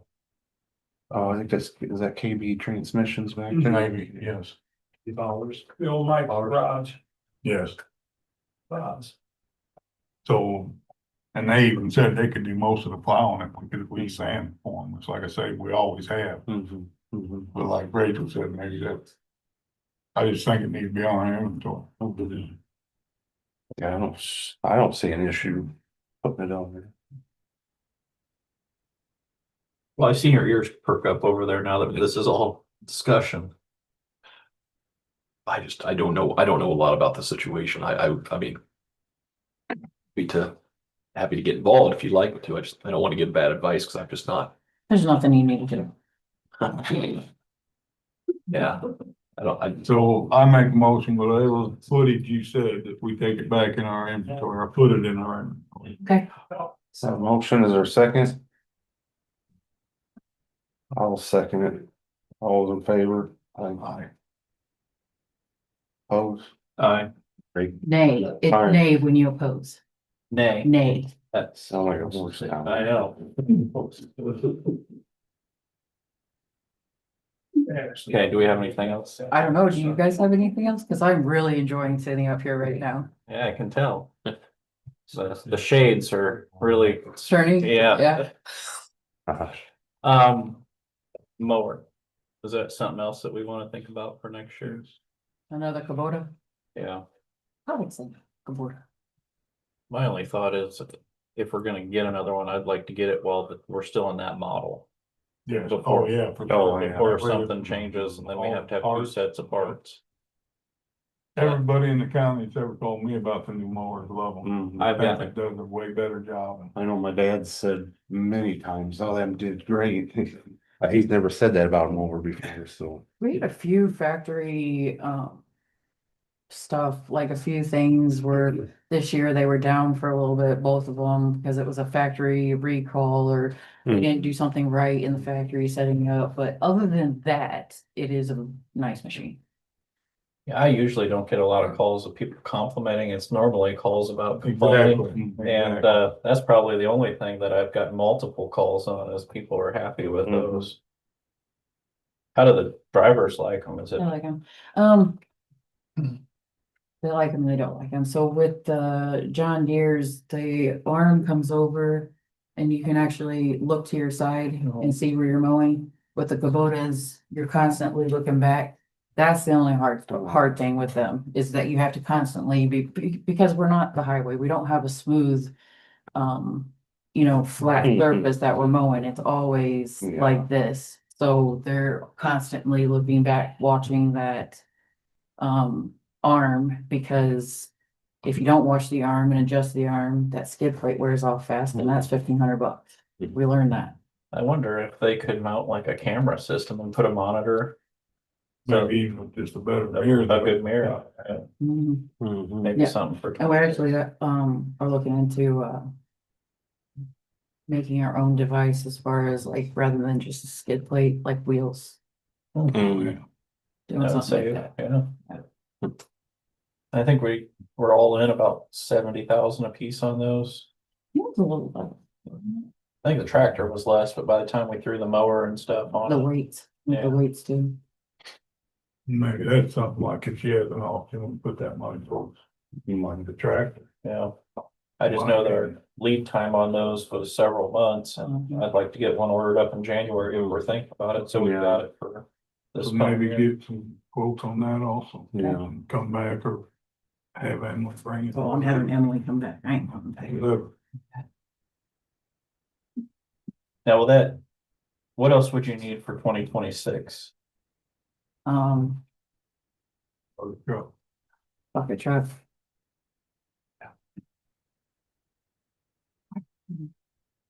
I'm just talking about big ticket things so we can start thinking about how we want to. Bucket truck's not a big ticket thing. It'll probably be under 20,000. Will you be able to cover that out of your 26 budget? Yeah, that it will be. Okay. So you got a kid looking for one now? Yeah, plow blades, we need to get more, not plow blades, I need to get more plows. That's something that's coming up too. More what? Plows. Do we got any, remember the trucks Dan bought? Mhm. We got all them in now. We got All everything we had ordered in. Mhm. Everything that we had orders in, those are the 4 trucks that I'm gonna be paying leases on for the next 4 years. Which is constricting that LRS budget. So right now, another mower, possibly the Kubota, Brush chopper. a brush chopper, are the 2 big ones that you probably aren't gonna have the money for. Okay.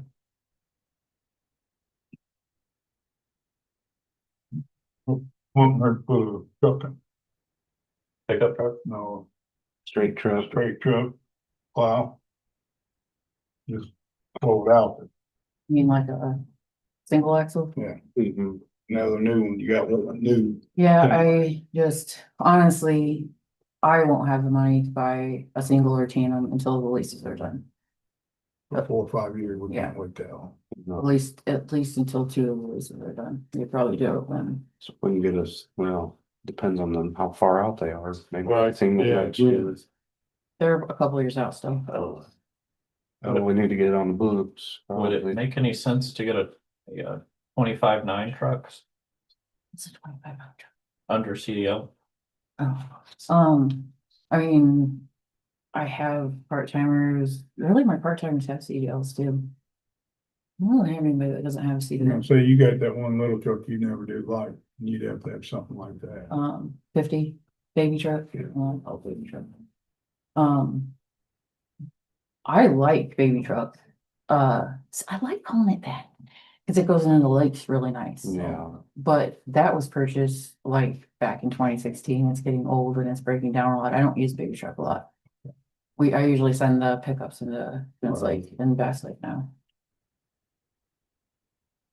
But yeah, having a truck like that size is nice. I don't want it for a full-time driver. It'd be something that I'd want part-time drivers. That'd be under CDL, you know, it's truck. I think as long as it's 25.9 and doesn't have air brakes, I Right. think it's Yeah. fine. Mm-hmm. I think as soon as you cap 26,000, I think you have to have a CDL. Does that sound right, Charlie? Yeah. Yep. Just a I can look into suggestion. that. Yeah, And see, and we compare prices between what would that would be or what it's going to be, you know. I think most of them, when you get into that class, are actually built on the same frame. They just derate them. Yeah. As long as it's a diesel, it'll probably be fine. But Yeah. okay, so. All right, anything else for? I don't. No.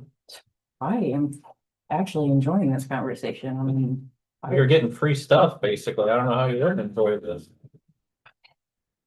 you done? Yep, thanks. Then we got contract here for Justin. If we want to retain him. So I sent, it's the same one I sent you guys back in August. Council approved it at their November meeting for them. Retainer stays the same. It didn't go up. The only additional would be the insurance coverage. Happy to answer any questions you guys have. No, for how many years? Two. Two. Yeah, last one we did 3, this one 2. I think 3's probably too long. 2 I think is good. I was gonna say it's two, I mean, you're okay with two? Yeah, that's what I approached the council with. And the reason I do 2, like I told them instead of 1 is I'm a business owner. I try to plan a couple of years ahead. I've got employees and exactly. people ask why not just do it 1 year at a time. But that's why I asked for 2 instead of just 1, but be happy to stick with you if you want to stick with me. Again, happy to answer any questions you have. Occasionally we ruffle a few feathers, but you know, in this position, that's what it takes. So sometimes. My only concern is the conflicts. You've taken on a lot of work in Starke County because of your talents. And we've run across it quite a few times where we have to take on additional costs because of a conflict that you may have. Sure. So I see that as, from a business aspect, a little bit of a challenge to overcome. That's no dig on Justin. It's just he's become so integrated in the community. You know, the additional cost for the ad that you've asked for, I don't know what that actually pencils out to in dollars. That may be a significant increase. I don't know that. And just comparatively, to offer you comparison numbers. So for example, my retaining compensation is about $54,000 a year. Pulaski County, who's half your population, pays their attorney almost 6 figures. Marshall County does the same, which includes insurance coverage. Now, again, that does not mean you are tied to it, but oftentimes when you're considering increases, you ask for comparables. You know, some months are heavier than others, of course. You know, some months are down, some months are up. It has little planning commission as well, because that's where we caught a lot of work and flack. That has been very helpful, and it's, I think, even things out. It's always better to have a couple different legal perspectives on topics that are controversial, you know, because then you're not just taking one person's word for it. So anyway, just to throw that out there, get your point, Mike. It's a fair point. You're right. There are conflicts. I think recently there's been, it's strange. I've never down in Pulaski County had a conflict between county and town just representing, because I represent every town in Pulaski County except in Garyville. Here in Starke here over the last year, there's been several that have cropped up, which I think is atypical. There's, I don't know if it's conflicts because of topics or because of personalities. Sometimes it's a little bit of both. So again, I recuse myself when necessary. I think the conflicts over the last year have been atypical of what they have been the previous 3 years before this one that I've been on. So, hopefully that's alleviated. Fair point. Fair point. And I will mention, kind of like I did earlier, with separating the plan commission and the commissioners, here recently with the moratorium.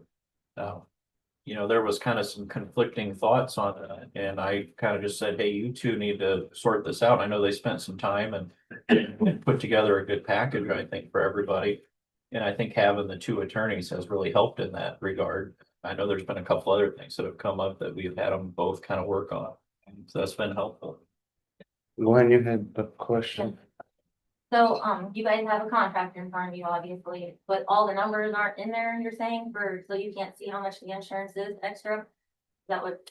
I don't know what that dollar comes out to per employee. I'm sure we probably could find out. I mean, I think that would be something that we should find out. If a department head came in front of you with a contract, we would want all the details in there before we sign something.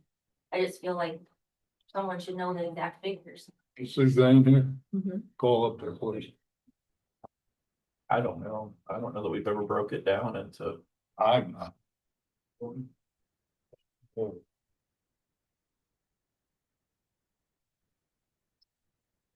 Cause how much of an increase was this from what you were before then? It's the same. Oh, it's the same. That 4,500 a month is what we had before. Oh, yeah. Yeah. That's right.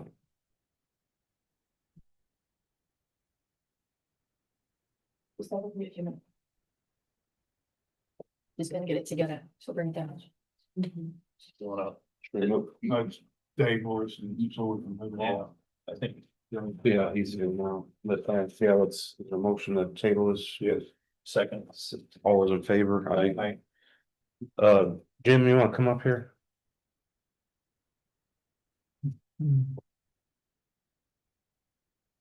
Thanks, sir. How you doing? Good morning. Thanks for coming. I'm sure you're busy today. We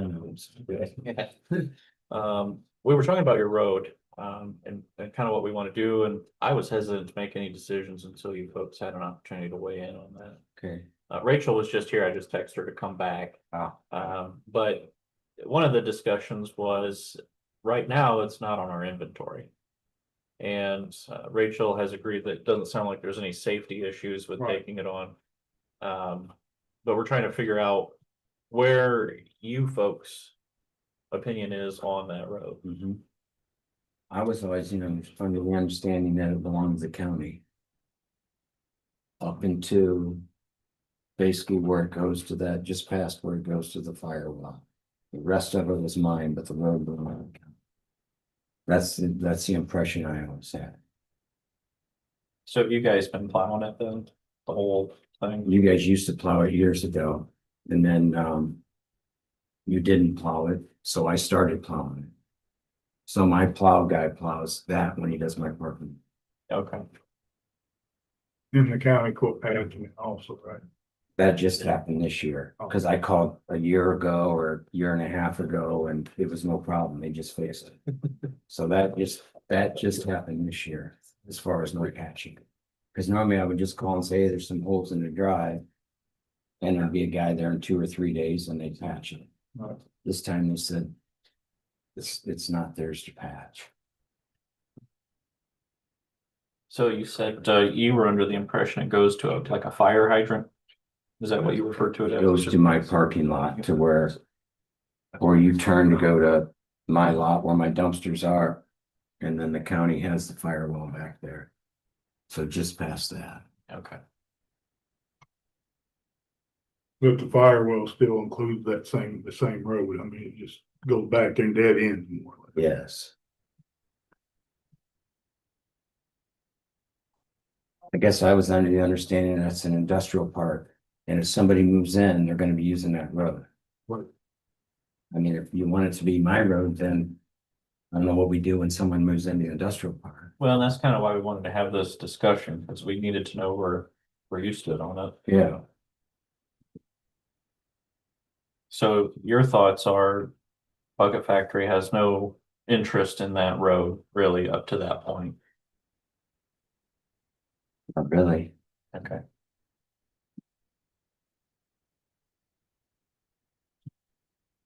And the only interest I would have is if you said, well, it belongs to the county and now we're closing the road or something. And then of course I would be interested in it. Yeah.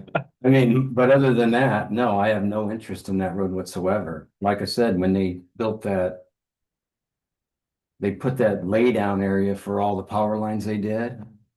They used it like it was their road and I don't have a problem with that.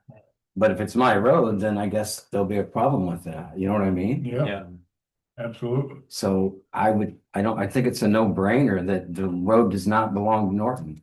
I'm just a building in the subdivision. Right. I presume Knox subdivision that the county owns that road, correct? Yeah. I don't know why it And would we be, take care of it. right, I don't know how it would be any different. Well, if they don't have any interest in it, and it was part of the county's inventory prior, Right, then I don't see any reason why we wouldn't. right. I mean, I'm with Jim. I mean, if somebody buys another parcel from us, Right. then are you gonna pay the county for the road or they're gonna pay on Norton Pass?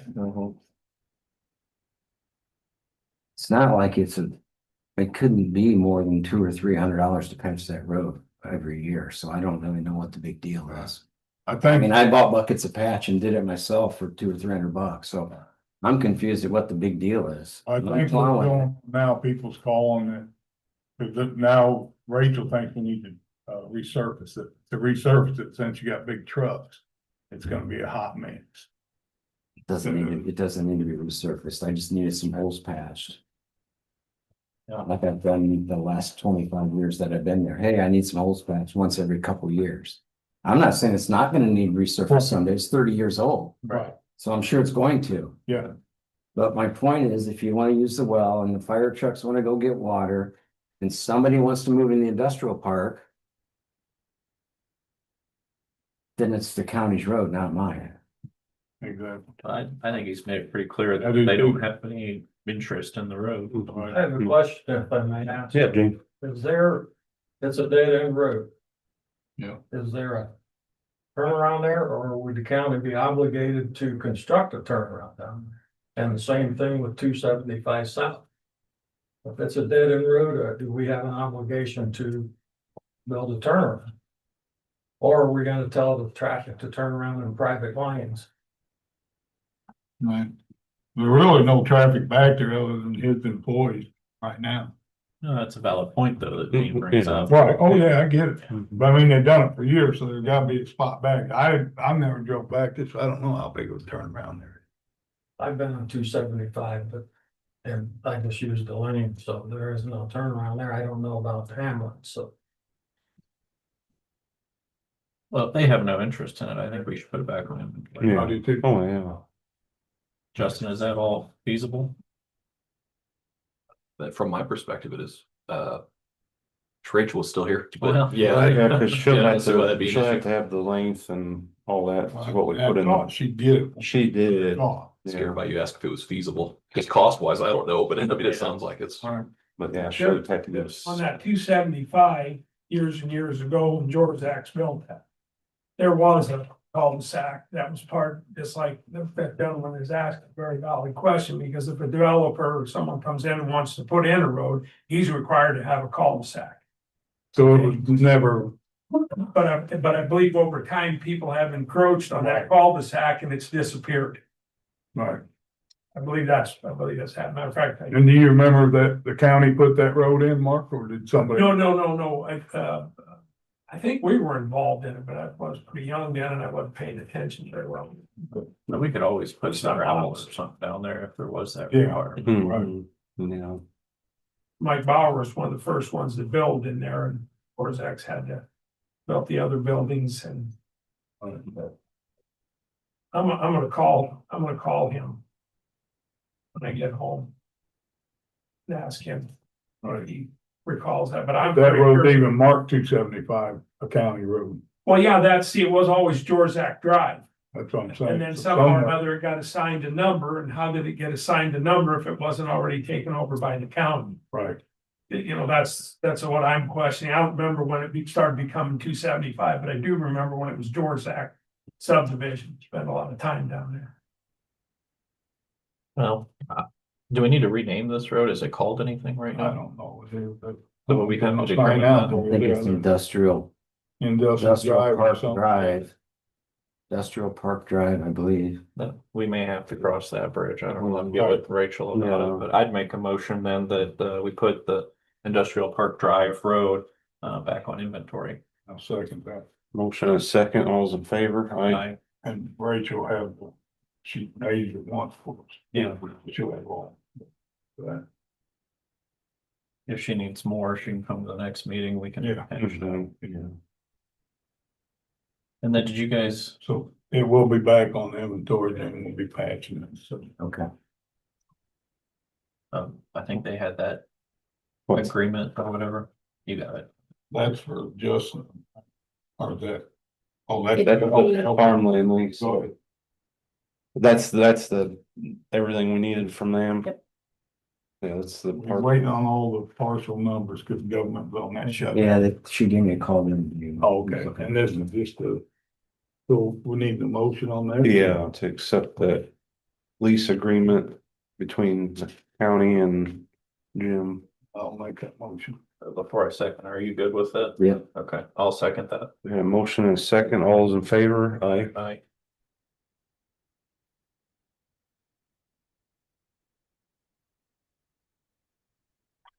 Yes, Jim will feel sunny there.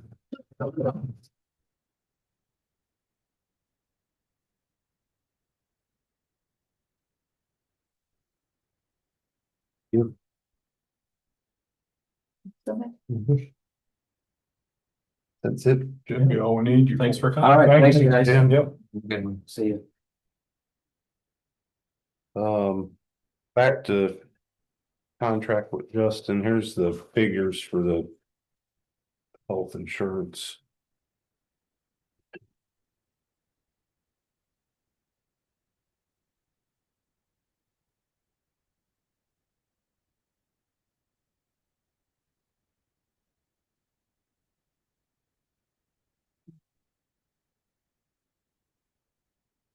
That's something that we should publicly disclose. Or since it's private information. I have no problem with it if you guys. I'm not even sure what the number is. So that's. I've still disclosed in that way. Saying where I. Yeah.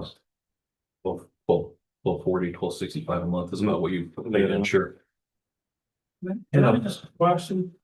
Yes. I think he's doing a good job, by the way, with what he has said tonight, today, first time I've ever heard him speak, he's on the ball. So that's not any of the contention, but if he's working for other communities, why are we funding a part-time employee's insurance? We don't fund any other part-time employees' insurance.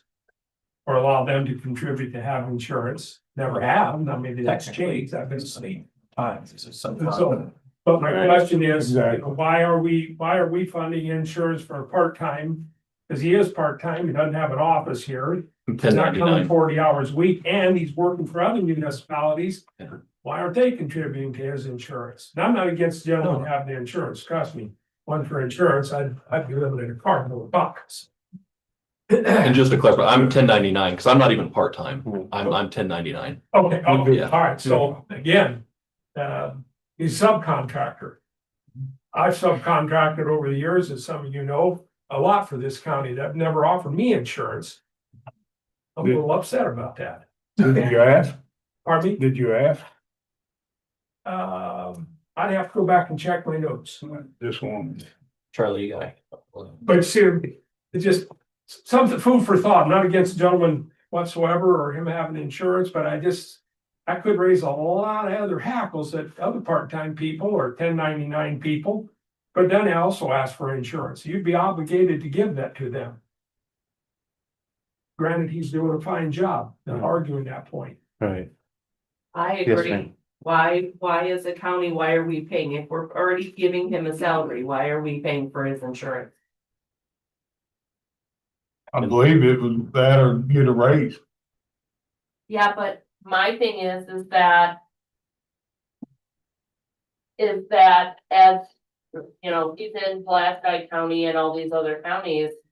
Marshall County, if you're doing work for those counties, are you taking, is he taking insurance payment for them, from them as well? And that's my question is he triple dipping? I mean, you wouldn't need, I'm not trying you to, wouldn't need three different insurance. I know, but I'm just saying that, you know, as one of the smallest counties that he's representing, why would we pay for that? Right.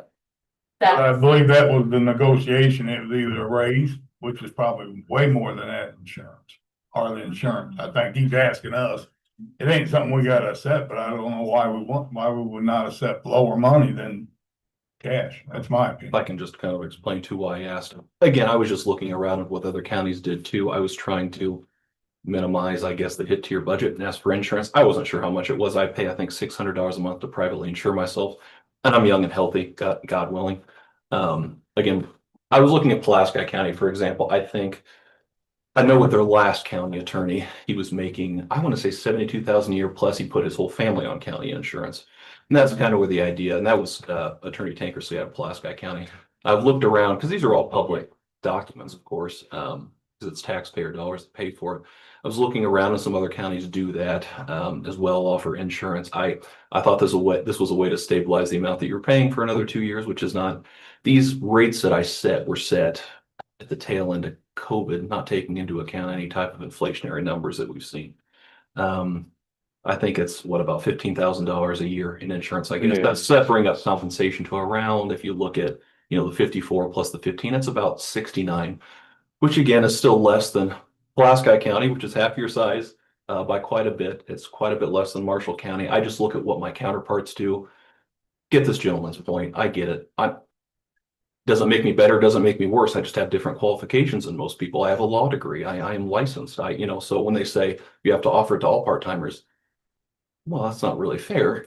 In that, I have 7 years of doctorate and a license into my education. So I'm not putting anybody Yeah, down. the guy that can fix my car when I'm stranded along the road, he's more important to me than you are. No, it doesn't say these people are not better or worse. That doesn't get me down the road, to Yeah. get me to my doctor's appointment, so we could argue that point from 100 different directions. All I'm saying is. Not better or worse, that's different. Don't open up a can of worms that could create, that's just a suggestion, I'm just a member of the public. Just a suggestion, maybe additional compensation, we did that. When we first started business 50 some years ago, that we compensated the employee, we said, all right, we're gonna give you this money. That allowed us to do things differently with our taxes and to provide insurance. Now, did they go buy insurance? No, in most cases, they went and bought the new couch and bedroom set. But we did give them compensation for insurance, and he's obviously smart enough that if he's given money on his own, he can buy his own insurance, and then that keeps the county from having to deal with somebody else coming along and saying, hey, we need to be compensated for this. Here's the other piece too I want to bring up. You've had these in your hands for 4 months. The last day for me to get private health insurance for myself is today. So I was putting a little bit of trust in your guys' hands. Oh, So I could be a month without health insurance coverage now. That's more my fault than yours. I was just, again, I was kind of. luckily, you're young and healthy. God willing, yeah, God willing, I could change. I get hit, I It could be in an accident tomorrow and it could zero me out, but. I don't want to guilt you into it, but to answer the question, you're right, but I'm gonna have to go back to my office, which I could still do today, and say, what's the best plan for me? Because again, that's why I kind of provided this to you guys months ahead of time. So if there were things that we need to negotiate, we could do that. I get other points. I don't take it personally. I want to lay my cards out on the table too and say, this is why I proposed what I proposed, and this is kind of the spot that I'm in. So. Now I make a motion, we accept this 2-year contract with the insurance, which is cheaper than the dollar amount. And we'll move forward. That's my motion. Second. We went to a motion quicker than I thought you were. I was still thinking about more discussion. Well, I mean, I get Mark's Yeah. point too, but if he'd asked for 50 grand, it's Mhm. still a whole lot cheaper than. Yeah. My only concern is offering insurance to a subcontractor. That could, to his point, bring up a sticky point down the road. Yes, ma'am. Was that part of his contract last time? Mhm. I don't I got a disagree. question. Is there a way to make like a ordinance or something? Or some type of a ruling? Like write something up and, you know, and contractors aren't, can't do it? We can deal with the lawyer? Like, I don't know, but I don't know, ordinance or some type of a ruling, this is your part of his contract? As a lawyer for Starke County, Indiana? Well, he probably, because your contract now is 3 years old. Ending to, Yeah, I did 1 year and then I did a 3-year term. yeah. Yeah. So he probably would have been asking for an increase. Right. That's what I'm regardless. saying, Yeah. which was probably more than the insurance.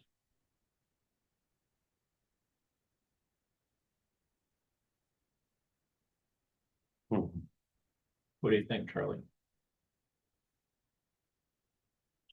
I don't know, I mean, Justin's did pretty well. I just hate that whole insurance thing, it's my.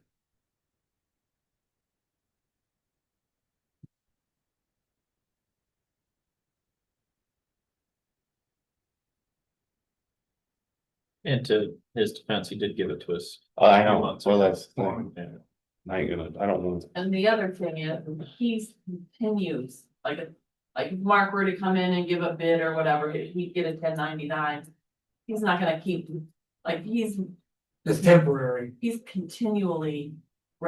representing. Right, he's here when we need him and. Our call.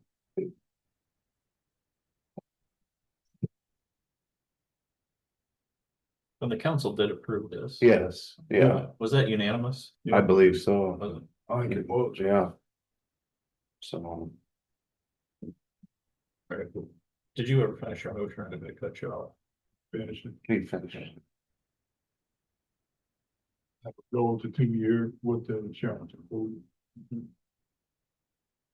No, this is more discussion.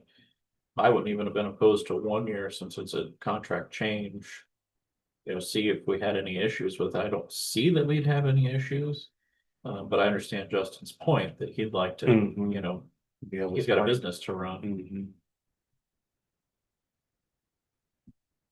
Which the last one was 3 years, so we're a little less. All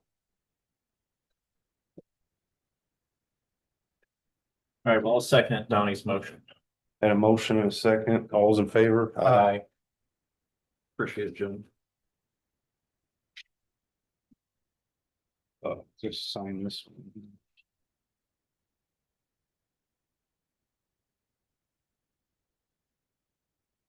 I'd never sign this unless there's one up or. There, I think there is, but I'll take this one tonight.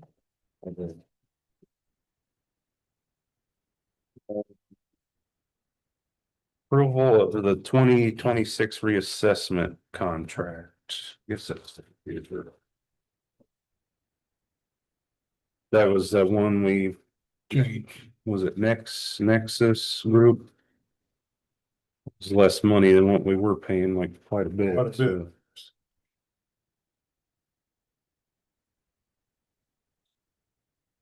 I guess we just gotta, we approved it, I think, Yeah, we approved. I think we just gotta sign it.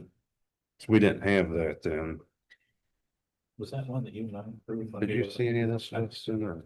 I don't know, I mean, if you want to glance, it's for it. Michelle's not here, but if you need her, I have. I mean, we approved the money and who it was with, and I just. Hopefully they didn't sneak anything in there, but I don't think they would for that.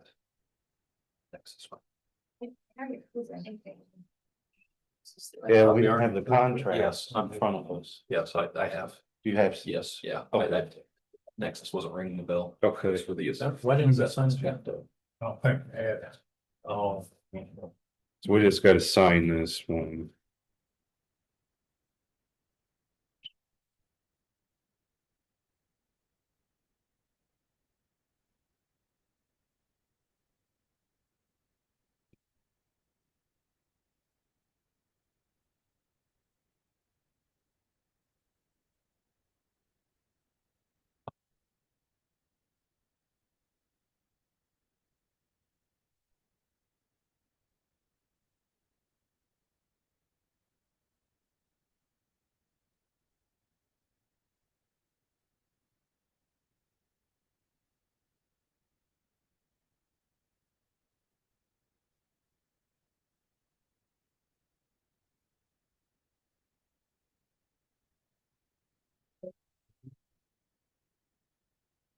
I got the coroner requesting to extend the $2 per hour weekend on call for the deputy coroner to include the 15 observed holidays. I'll make the motion to accept that. Second. Motion and a second, all those in favor? Aye. That comes to an additional 720 a year, it looks like, yeah. Yeah.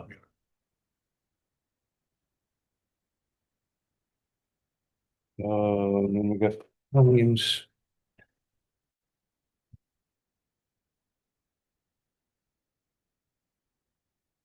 Have the vendor claims from December 1st this year, 395, or wait, sorry, $419,654.70. I don't either. So moved. Second. A motion and a second, all those in favor? Aye. No, I caught something and Teresa got it fixed, but I don't think that was on this one. Might have been in the. They should have to sign that one. I don't know if you have it. Unless you guys came in and signed it. Jill? What's the date on this one? So that one's 12/1, and then there's also another one for 12. Okay. Well, This period. And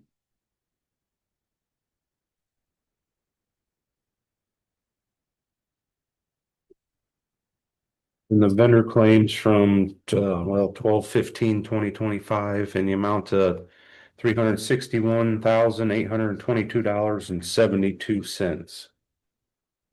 Make the motion to approve that. Second. Had a motion and a second, all those in favor? Aye. Aye.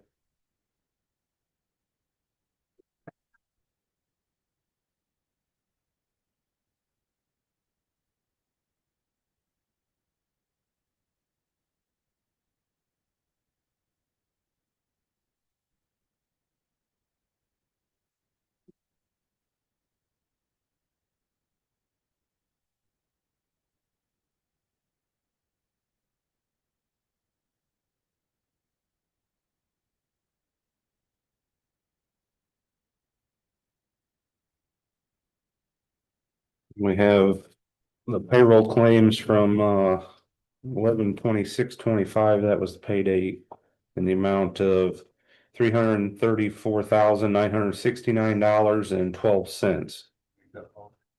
Motion, is there a second? Second. All those in favor? Aye. Aye.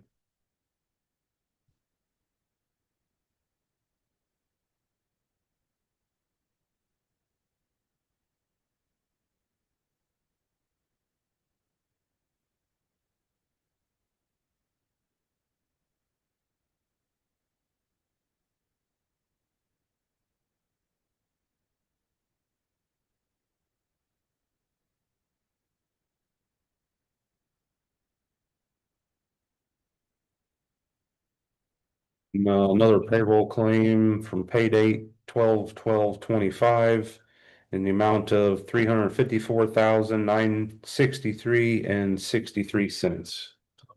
Second. Motion is second, all those in favor? Aye. Aye.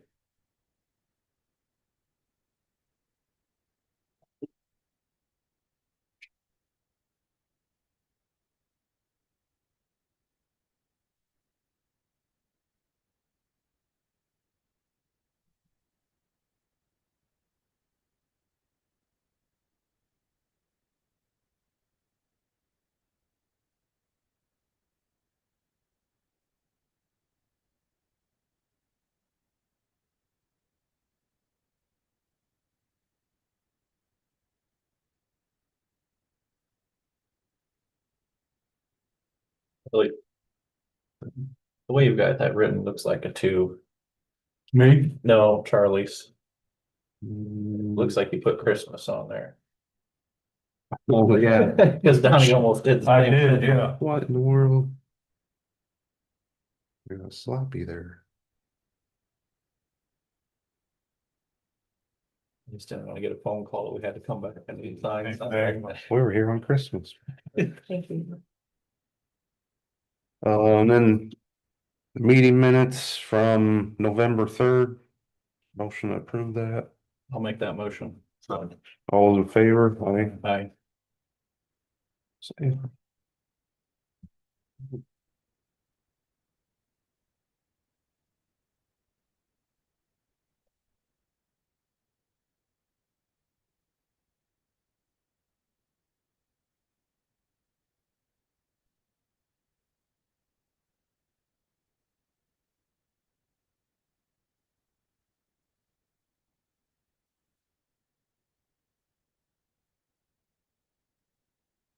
And then the minutes from November 17th, 2025. I'll make a motion to approve the minutes from November 17th. And motion is second. All in favor? Aye.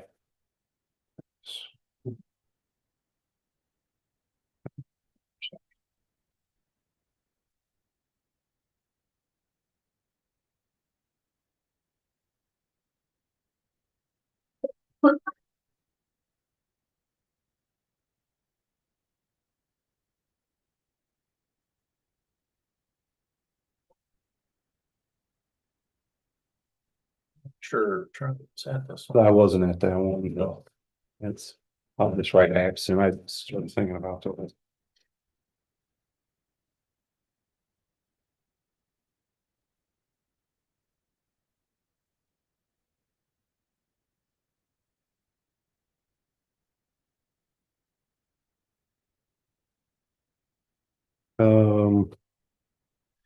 This is the meeting schedule for 2026.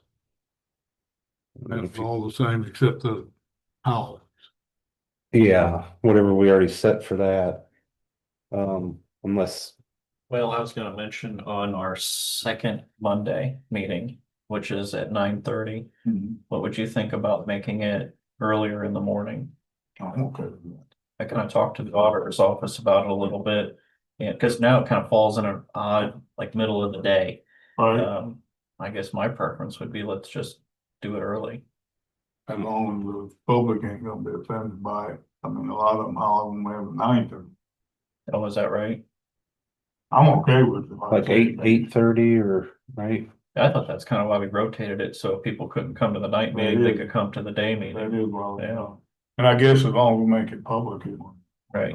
change it. Doesn't okay that with fit your schedule? Yeah, the earlier the better. Yeah. Okay. Well, you're an hour ahead. You probably run an hour ahead, don't you, Donna? Yeah. So let's move. Would 8:30 be too early, or could we do even earlier for the auditor's You office? should do whatever time you want to do. If you want to do 8, you can do 8. Would that give you guys enough time to get in and get started? I'm usually here at 6:30. What's that? Yes, I'm usually here at 6:30. One of us will get you ready. I'd say 8:30. That way it just, any department, I guess, they get in and ready and whatever they got. I'll make a motion to move our second Monday meeting every month to 8:30 instead of 9:30. Second thing. Had a motion, a second. All those in favor? Aye. Should I write that on here, I guess? I'll just put 8:30 up. If you want a new one typed up, we can get a new one and you guys can sign it at your next meeting. Okay, that's You wanna do fine. that? Let's do that. Might make sure they post it and say, tell the radio. Yeah, So get it everybody out, knows. get it out there now. You guys have anything else for us? Only thing, we're gonna do any appointments not on our agenda. Captain Dolores is up at the hospital. Oh. And they sent them, the hospital board has sent a thing that they would like them to stay there. Right. Yeah. Got Okay, you that. wanna do that, or you wanna wait till next meeting? That's what I thought it was the next meeting. I didn't put any thought into it. We usually try to go a little ahead, but they weren't on the agenda. Oh. When do they meet? You I'm know? not sure, Charlie. I think. My appointment to the library board is up this year. And I'd like to be reappointed as well. Okay, Would you send a letter to the auditor? I did. Okay, Okay. thank you. so then they're there. Yeah, I guess, Better wait till it's into one on the agenda. yeah, let's just, I guess that'll be on, yeah, the 1st of January, first meeting. We can start there then. Mike, you got anything? No, sir. Justin? Teresa? Gwen? Yeah, he did. Oh, did, okay. Yeah, thank you. Hey, just circling back, I wanted to make sure I understand this correctly, and Justin, don't take this personally, but I wanna know, I want clarification. So, he's being paid the full amount for insurance, he doesn't have to pick up any portion of it, that's correct, right? Okay, I just didn't know if it was like a regular employee where the county picks up a portion and then we pick up a portion ourselves. It'll be county portion and his own portion getting paid in the contract. Right? It's interesting, I never thought about that. I guess Well- I'd assume that it was the full port, but what's the employee contribution? I kind of assumed it was the employee contribution as well. Oh, yeah. That's, I Like asked to bring- upstairs, I just sent a text, I wanted to know, and that they said it was a full amount. The county portion and his employee portion. That's why I just wanted to know. I just assumed he'd still have to pay the deductible, but I guess if it's not coming out of his check because he's a contractor, that would get a little bit messy. Right. Oh, yeah, I mean, if I'm billed for the deductible, I kind of expect to pick that up anyway. Yeah. Well, that's what I Yeah, thought, yeah. I don't expect you guys to do Well, he's that. paying the deductible, but I'm saying, like, we pay, I don't even know, we'll Yeah. say $80 every. The employee portion. Right, our portion, Yeah. but we're doing both for him. The county portion and his own. Do you guys have HSA? Some towns will do, No. okay, so you don't do HSA, so they do pick it up, okay. But you might put in there, Gwen, it's 15,000 a year. What are they going to? Is that what they? Yeah, I thought they Take it. announced that when we. Yeah, it's give or take a little bit, so I think less, but, Okay, That's what the county paying the full amount. right. yeah, Yeah, Is that through the county's insurance or a plan that he picks from an independent insurance? The counties and what the counties picked. What is the employee's contribution? I'm just curious, I mean, Well, that- if it's it single, depends. 2 weeks. Pay for county. 160. $80 every 2 weeks, Right. every pay period. If you, just to be consistent, I mean, I could, my office could send you a check for the $160 every month. We if you- made a I mean, motion to move forward with the way it was wrote. Yeah, but I don't, they didn't really clarify that, and I think, you Yeah. know, It's that's still cheaper than what it costs me to pay it on my own, so Yeah. I want to be fair. Whatever you guys want to do. And it's still cheaper than a $20,000 or $30,000 increase. yeah. Absolutely. So do we? I guess for the record, we probably should clarify how that's written. Right. I was under the impression he'd still have to pay the employee amount, but I guess thinking back on it, since he's a contractor, we're not deducting anything out of what we pay him. Right. I mean, you could always withhold it from the $4,500 a month and make it 4,340. That's, if my math is correct. I'm fine with that. If you guys want to do that, I'm not gonna quibble about $160. Well, I don't know what you guys are thinking, but whatever, we should probably clarify it. Mhm. I Well, hate to see it get even more special treatment than even a regular employee. right. I'd say, I'm fine with that. If you guys want to mutually amend, revise the yeah. contract and you just have it deducted out of my, so it's 4,340, that gets paid to me in retainer, and you just keep the 160 a month or every 2 weeks, whatever that works out to, because I know some months you may have an extra payment there. I'm good with it. I appreciate you guys talking with It me about it. depends so. on, are you single or you got families? If it's single, it's less than, Single, no kids. yeah, so it'd be less than that. So do we want to just have him fix that in the contract? And probably, and then it won't be questioned. you know, Might be good just to spell it out and then, well, yeah, in paper, cause I hadn't even considered that. yeah. I think I just assumed, but yeah. Yeah, I'll just include additional language that the normal, even though I'm not an employee contribution is just deducted from the amount that they direct deposit. I'm good with it. So I appreciate you guys being willing to do it, so. I think that makes it simple. Yeah, yeah. Let's do that. Joanne, Quick question, moratorium went by, which is great. But my question is, in putting in the moratorium in place, can you collect additional information? Does that also allow you to vote to deny data centers from coming in at all? Or is this just making a way for them to come in? You know what I'm saying? well, I think there's gonna be an ordinance bill, most likely. But I think, You have to abide by the ordinance. If they do write an ordinance and they decide to go with the ordinance, they'll be able to. but in the 12 months, maybe this is what you're asking, in the 12 months, nobody can move forward with the project. No, I know that, but I'm just saying, because I know a lot of people were saying they did not want the data centers at all. Right. So what I'm asking is, in the moratorium, do you have the ability to say, at the end, we decided we don't want this at all? And not allow any data centers? I think we could Well, vote on that, right, Justin, that we don't even have the moratorium, we can still vote, we don't want them. It's your. Okay, that's what I. Does that answer your Because I question? never heard anything from the pad, and it's like, Well, did I miss it?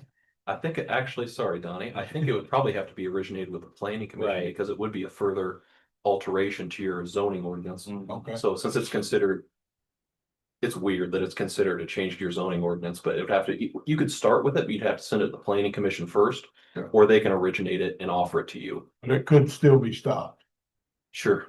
Or it can be extended. Can I ask why we can't do that today? It's got to go planning commission. They just said though that they could make the recommendation to go to the planning commission. So can we do that today? Right, you didn't have to, from what I understood when I talked at the meeting, you did not have to accept that recommendation. You could have said, no, we don't want to. And then said, hey, let's vote on this. Let's just say never. I mean, because I'm kind of like concerned because you didn't want to have a public hearing, said that in the beginning of this meeting, but who was We didn't say we didn't want a public No, meeting. that was- I said there was a public meeting that you guys We already. don't need another, you don't want another hearing. You don't need another hearing. Did all of the commissioners hear everything that the people had to say? Like, do we have to put this on a referendum? Like, let the people vote, because what I see is 99 to 1% maybe want it, maybe 98 to 2%. This community does not want this at all. So what, I think. Once that moratorium go, we have another public meeting like to go forward and say. Oh, I would want think it? so, yeah. But it Is seems that, like. is that right, correct? Yeah, so the only pitfall, if you wanted to change it to 24 months instead of the 12 that's being offered, is you'd have to send it back to the planning commission. And I don't know how likely this is, but there is the possibility. So your moratorium wouldn't be in effect as of today. You'd have to kick it back to the planning commission because it'd be an amendment to the proposal. They'd have to have another hearing and then it'd have to come back to the commissioners. So hypothetically, somebody could try to slip in a permit here in the next month that it would take to come back. And you don't have an ordinance in place to stop that. But That's this the board only has potential the pitfall. option to, this board has the option to say, we reject this moratorium, we reject Sure. what the planning Sure. commission recommend. Sure. By the same token, they can modify it. We did it all the time. Yes, but it would have to go back to the planning commission is my point. And then we wouldn't have the coverage, because by the time it would go back Right. and come back to us, it'd be a good month for sure. Well, let me ask this As long question, as might they ain't clear gonna meet. some things up. January 14th. I think he had his hand up first. Go ahead. Tom, Yeah, no, just a question on, is there specific recommendations that you all have for the plan commission on the next step? After this moratorium is passed, My understanding is you already voted on it, so the moratorium legally is in place as of today, right? So, is there specific directions, or you wanna think about specific directions that you wanna give the plan commission on what they should do next step wise? I think the plan commission's gonna hear all of it. Well, I know, I'm just saying, Develop. usually a lot of times in towns, direction comes from the town, but sometimes it goes the other way. I'm just saying, if you have specific recommendations for the plan commission on what the next steps they should take, that's all, to kind of give them direction on what to do next. How's the moratoriums look like? I think we could, but I I'm not personally saying think. you have it today, but I'm just saying. Right, but I think it'd be up to the planning commission to bring something else back to us. Right. Yeah, usually that's how it goes. The planning commission writes, does whatever and sends it to us. And if we don't like it, then we'll send it back, but Just thought it might save some steps if you Right. gave them some direction. some direction, yeah. Right, Yeah. and we could recommend. Whatever the ordinance would list. Right. Ma'am, you had a question? Question is basically, so we're protecting us now for 12 months. Right.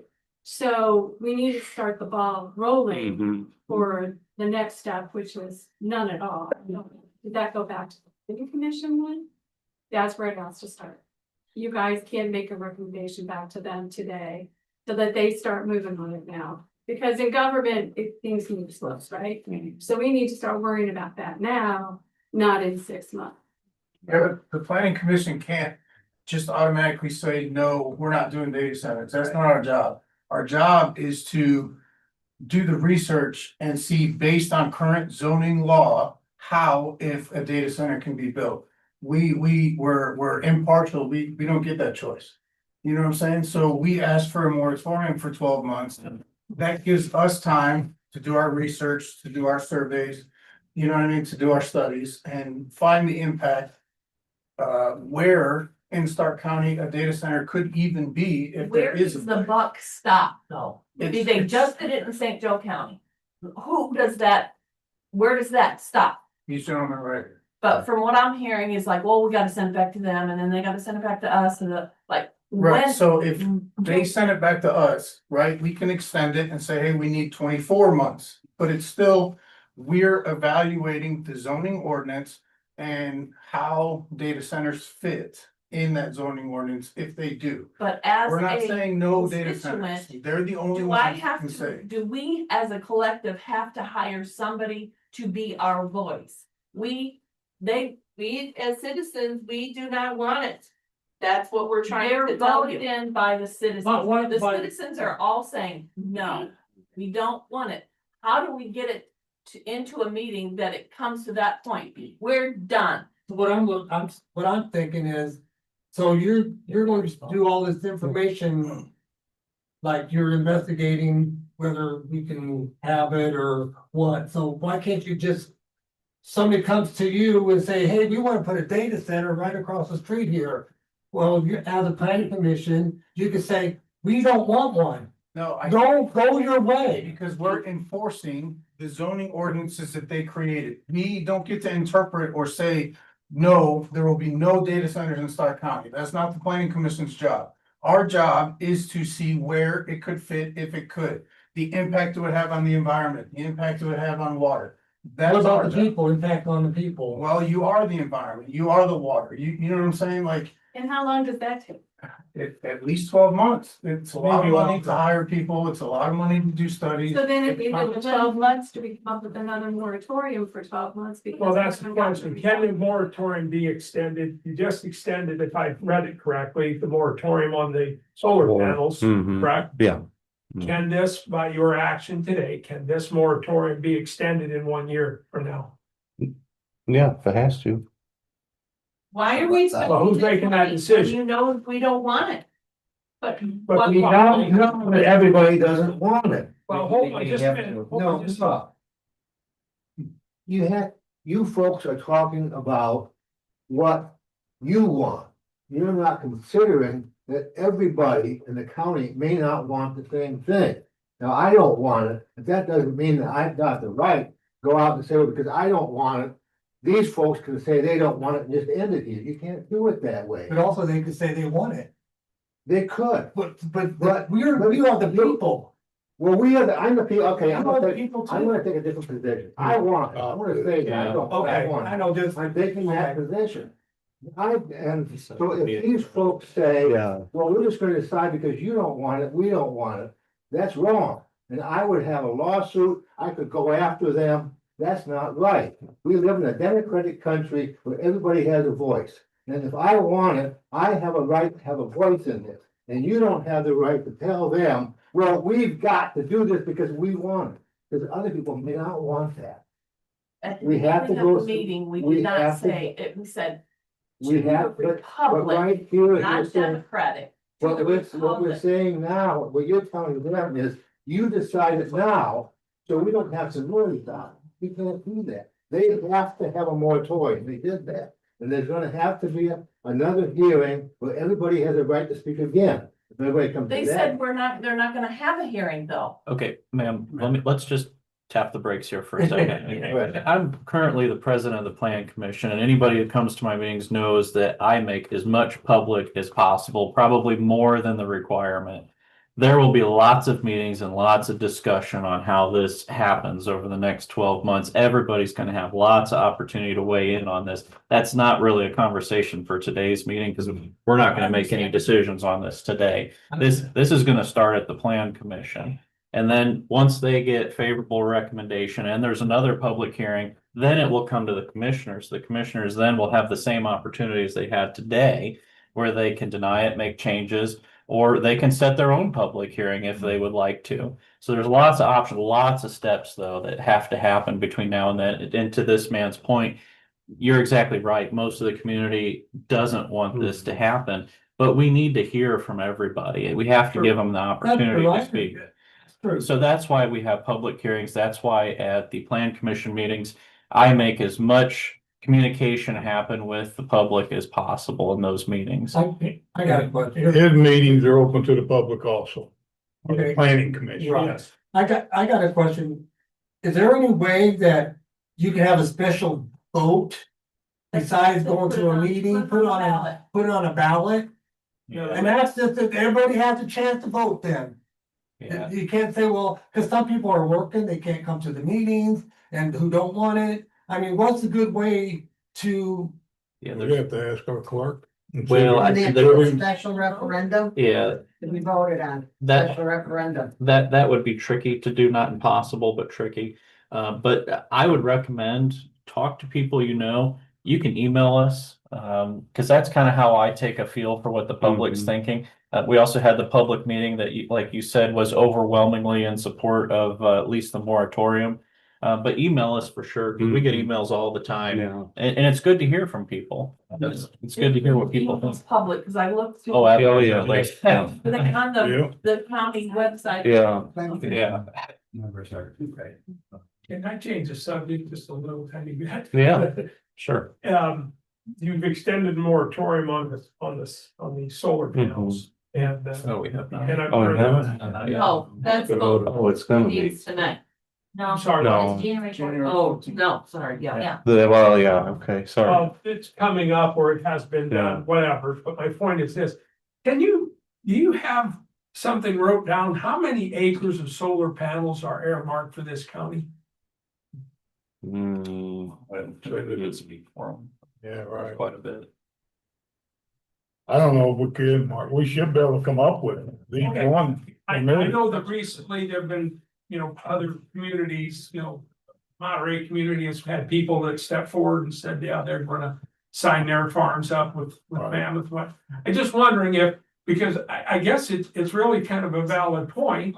If the whole county's gonna become solar panels, and that's possible, because it doesn't sound like in anything that I've researched, there's no cap on how many there can be. So the whole entire county can become solar panels, technically.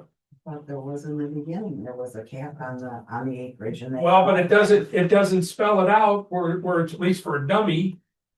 I'm only pointing at me, I'm not pointing at anybody else. Initially, I thought there was a cap on the amount of acreage, but then it seemed like all of a sudden something got twisted around. That's what I'm trying to say in a polite way, that this dummy couldn't figure that out. So my statement then to follow up with that is.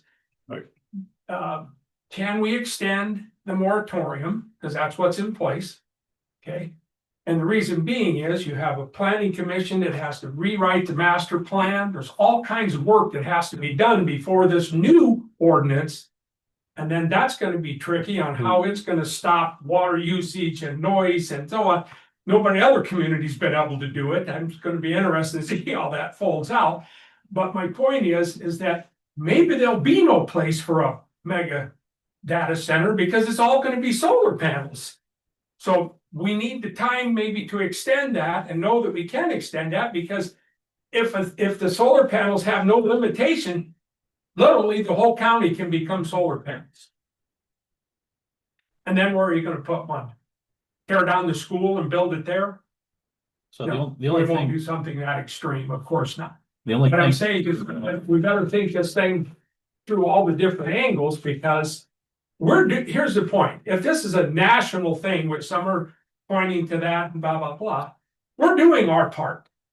We're destroying our livelihoods in our community, because once it's all solar panels, then there is no farm fertilizer or John Deere. There's no need for me to do work that I do for farmers, because they won't be farming.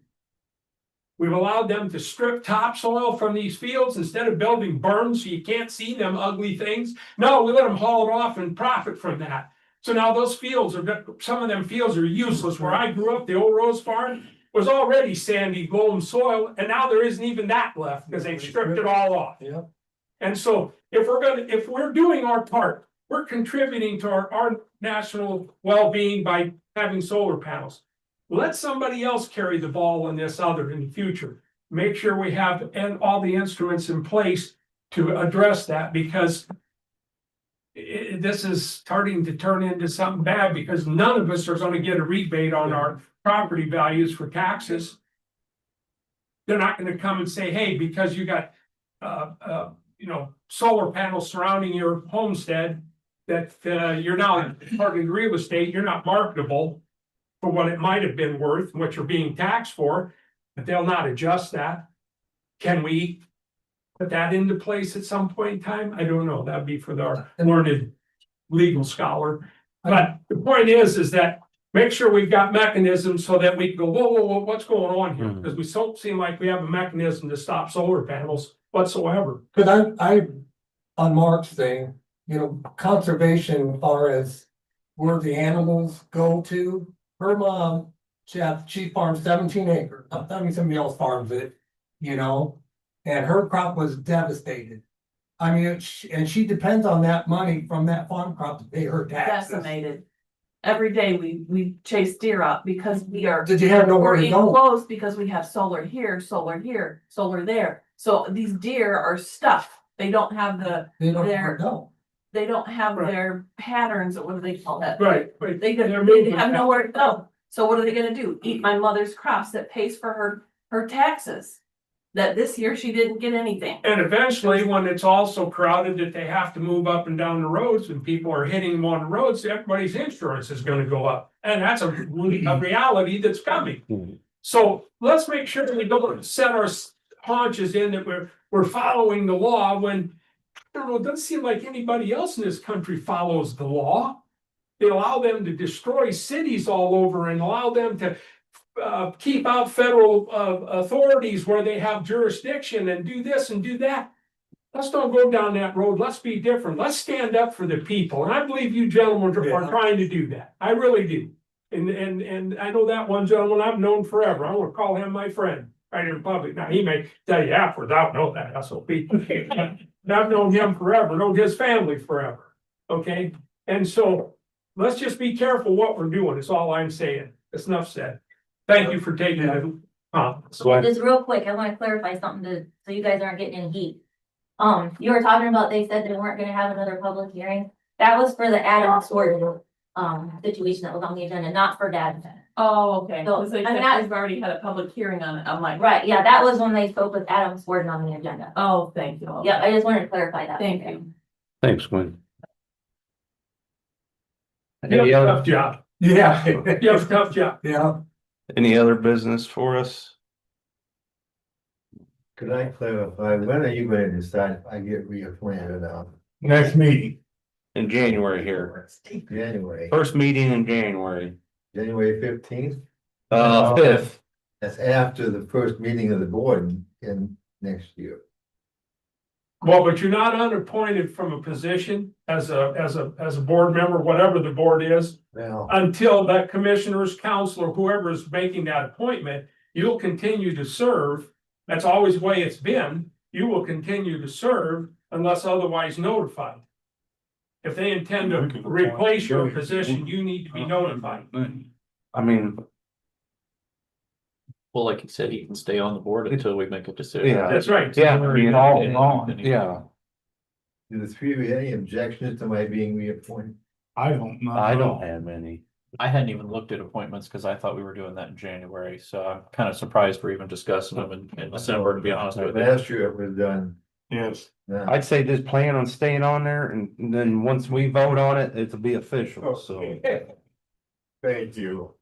If it was on the agenda, we would have done it today, but that's why we don't want it, so the public can't say we didn't tell them the Yeah. appointments were up. So it'll be our first meeting in January. Motion adjourned. Second. All those in favor? Very good day, you guys. Thanks. Yeah, very good. Thank you. Well, there's point.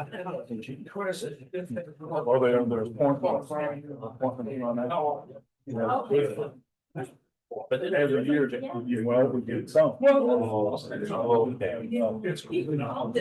How I'm. I follow. It was about all. Charlie got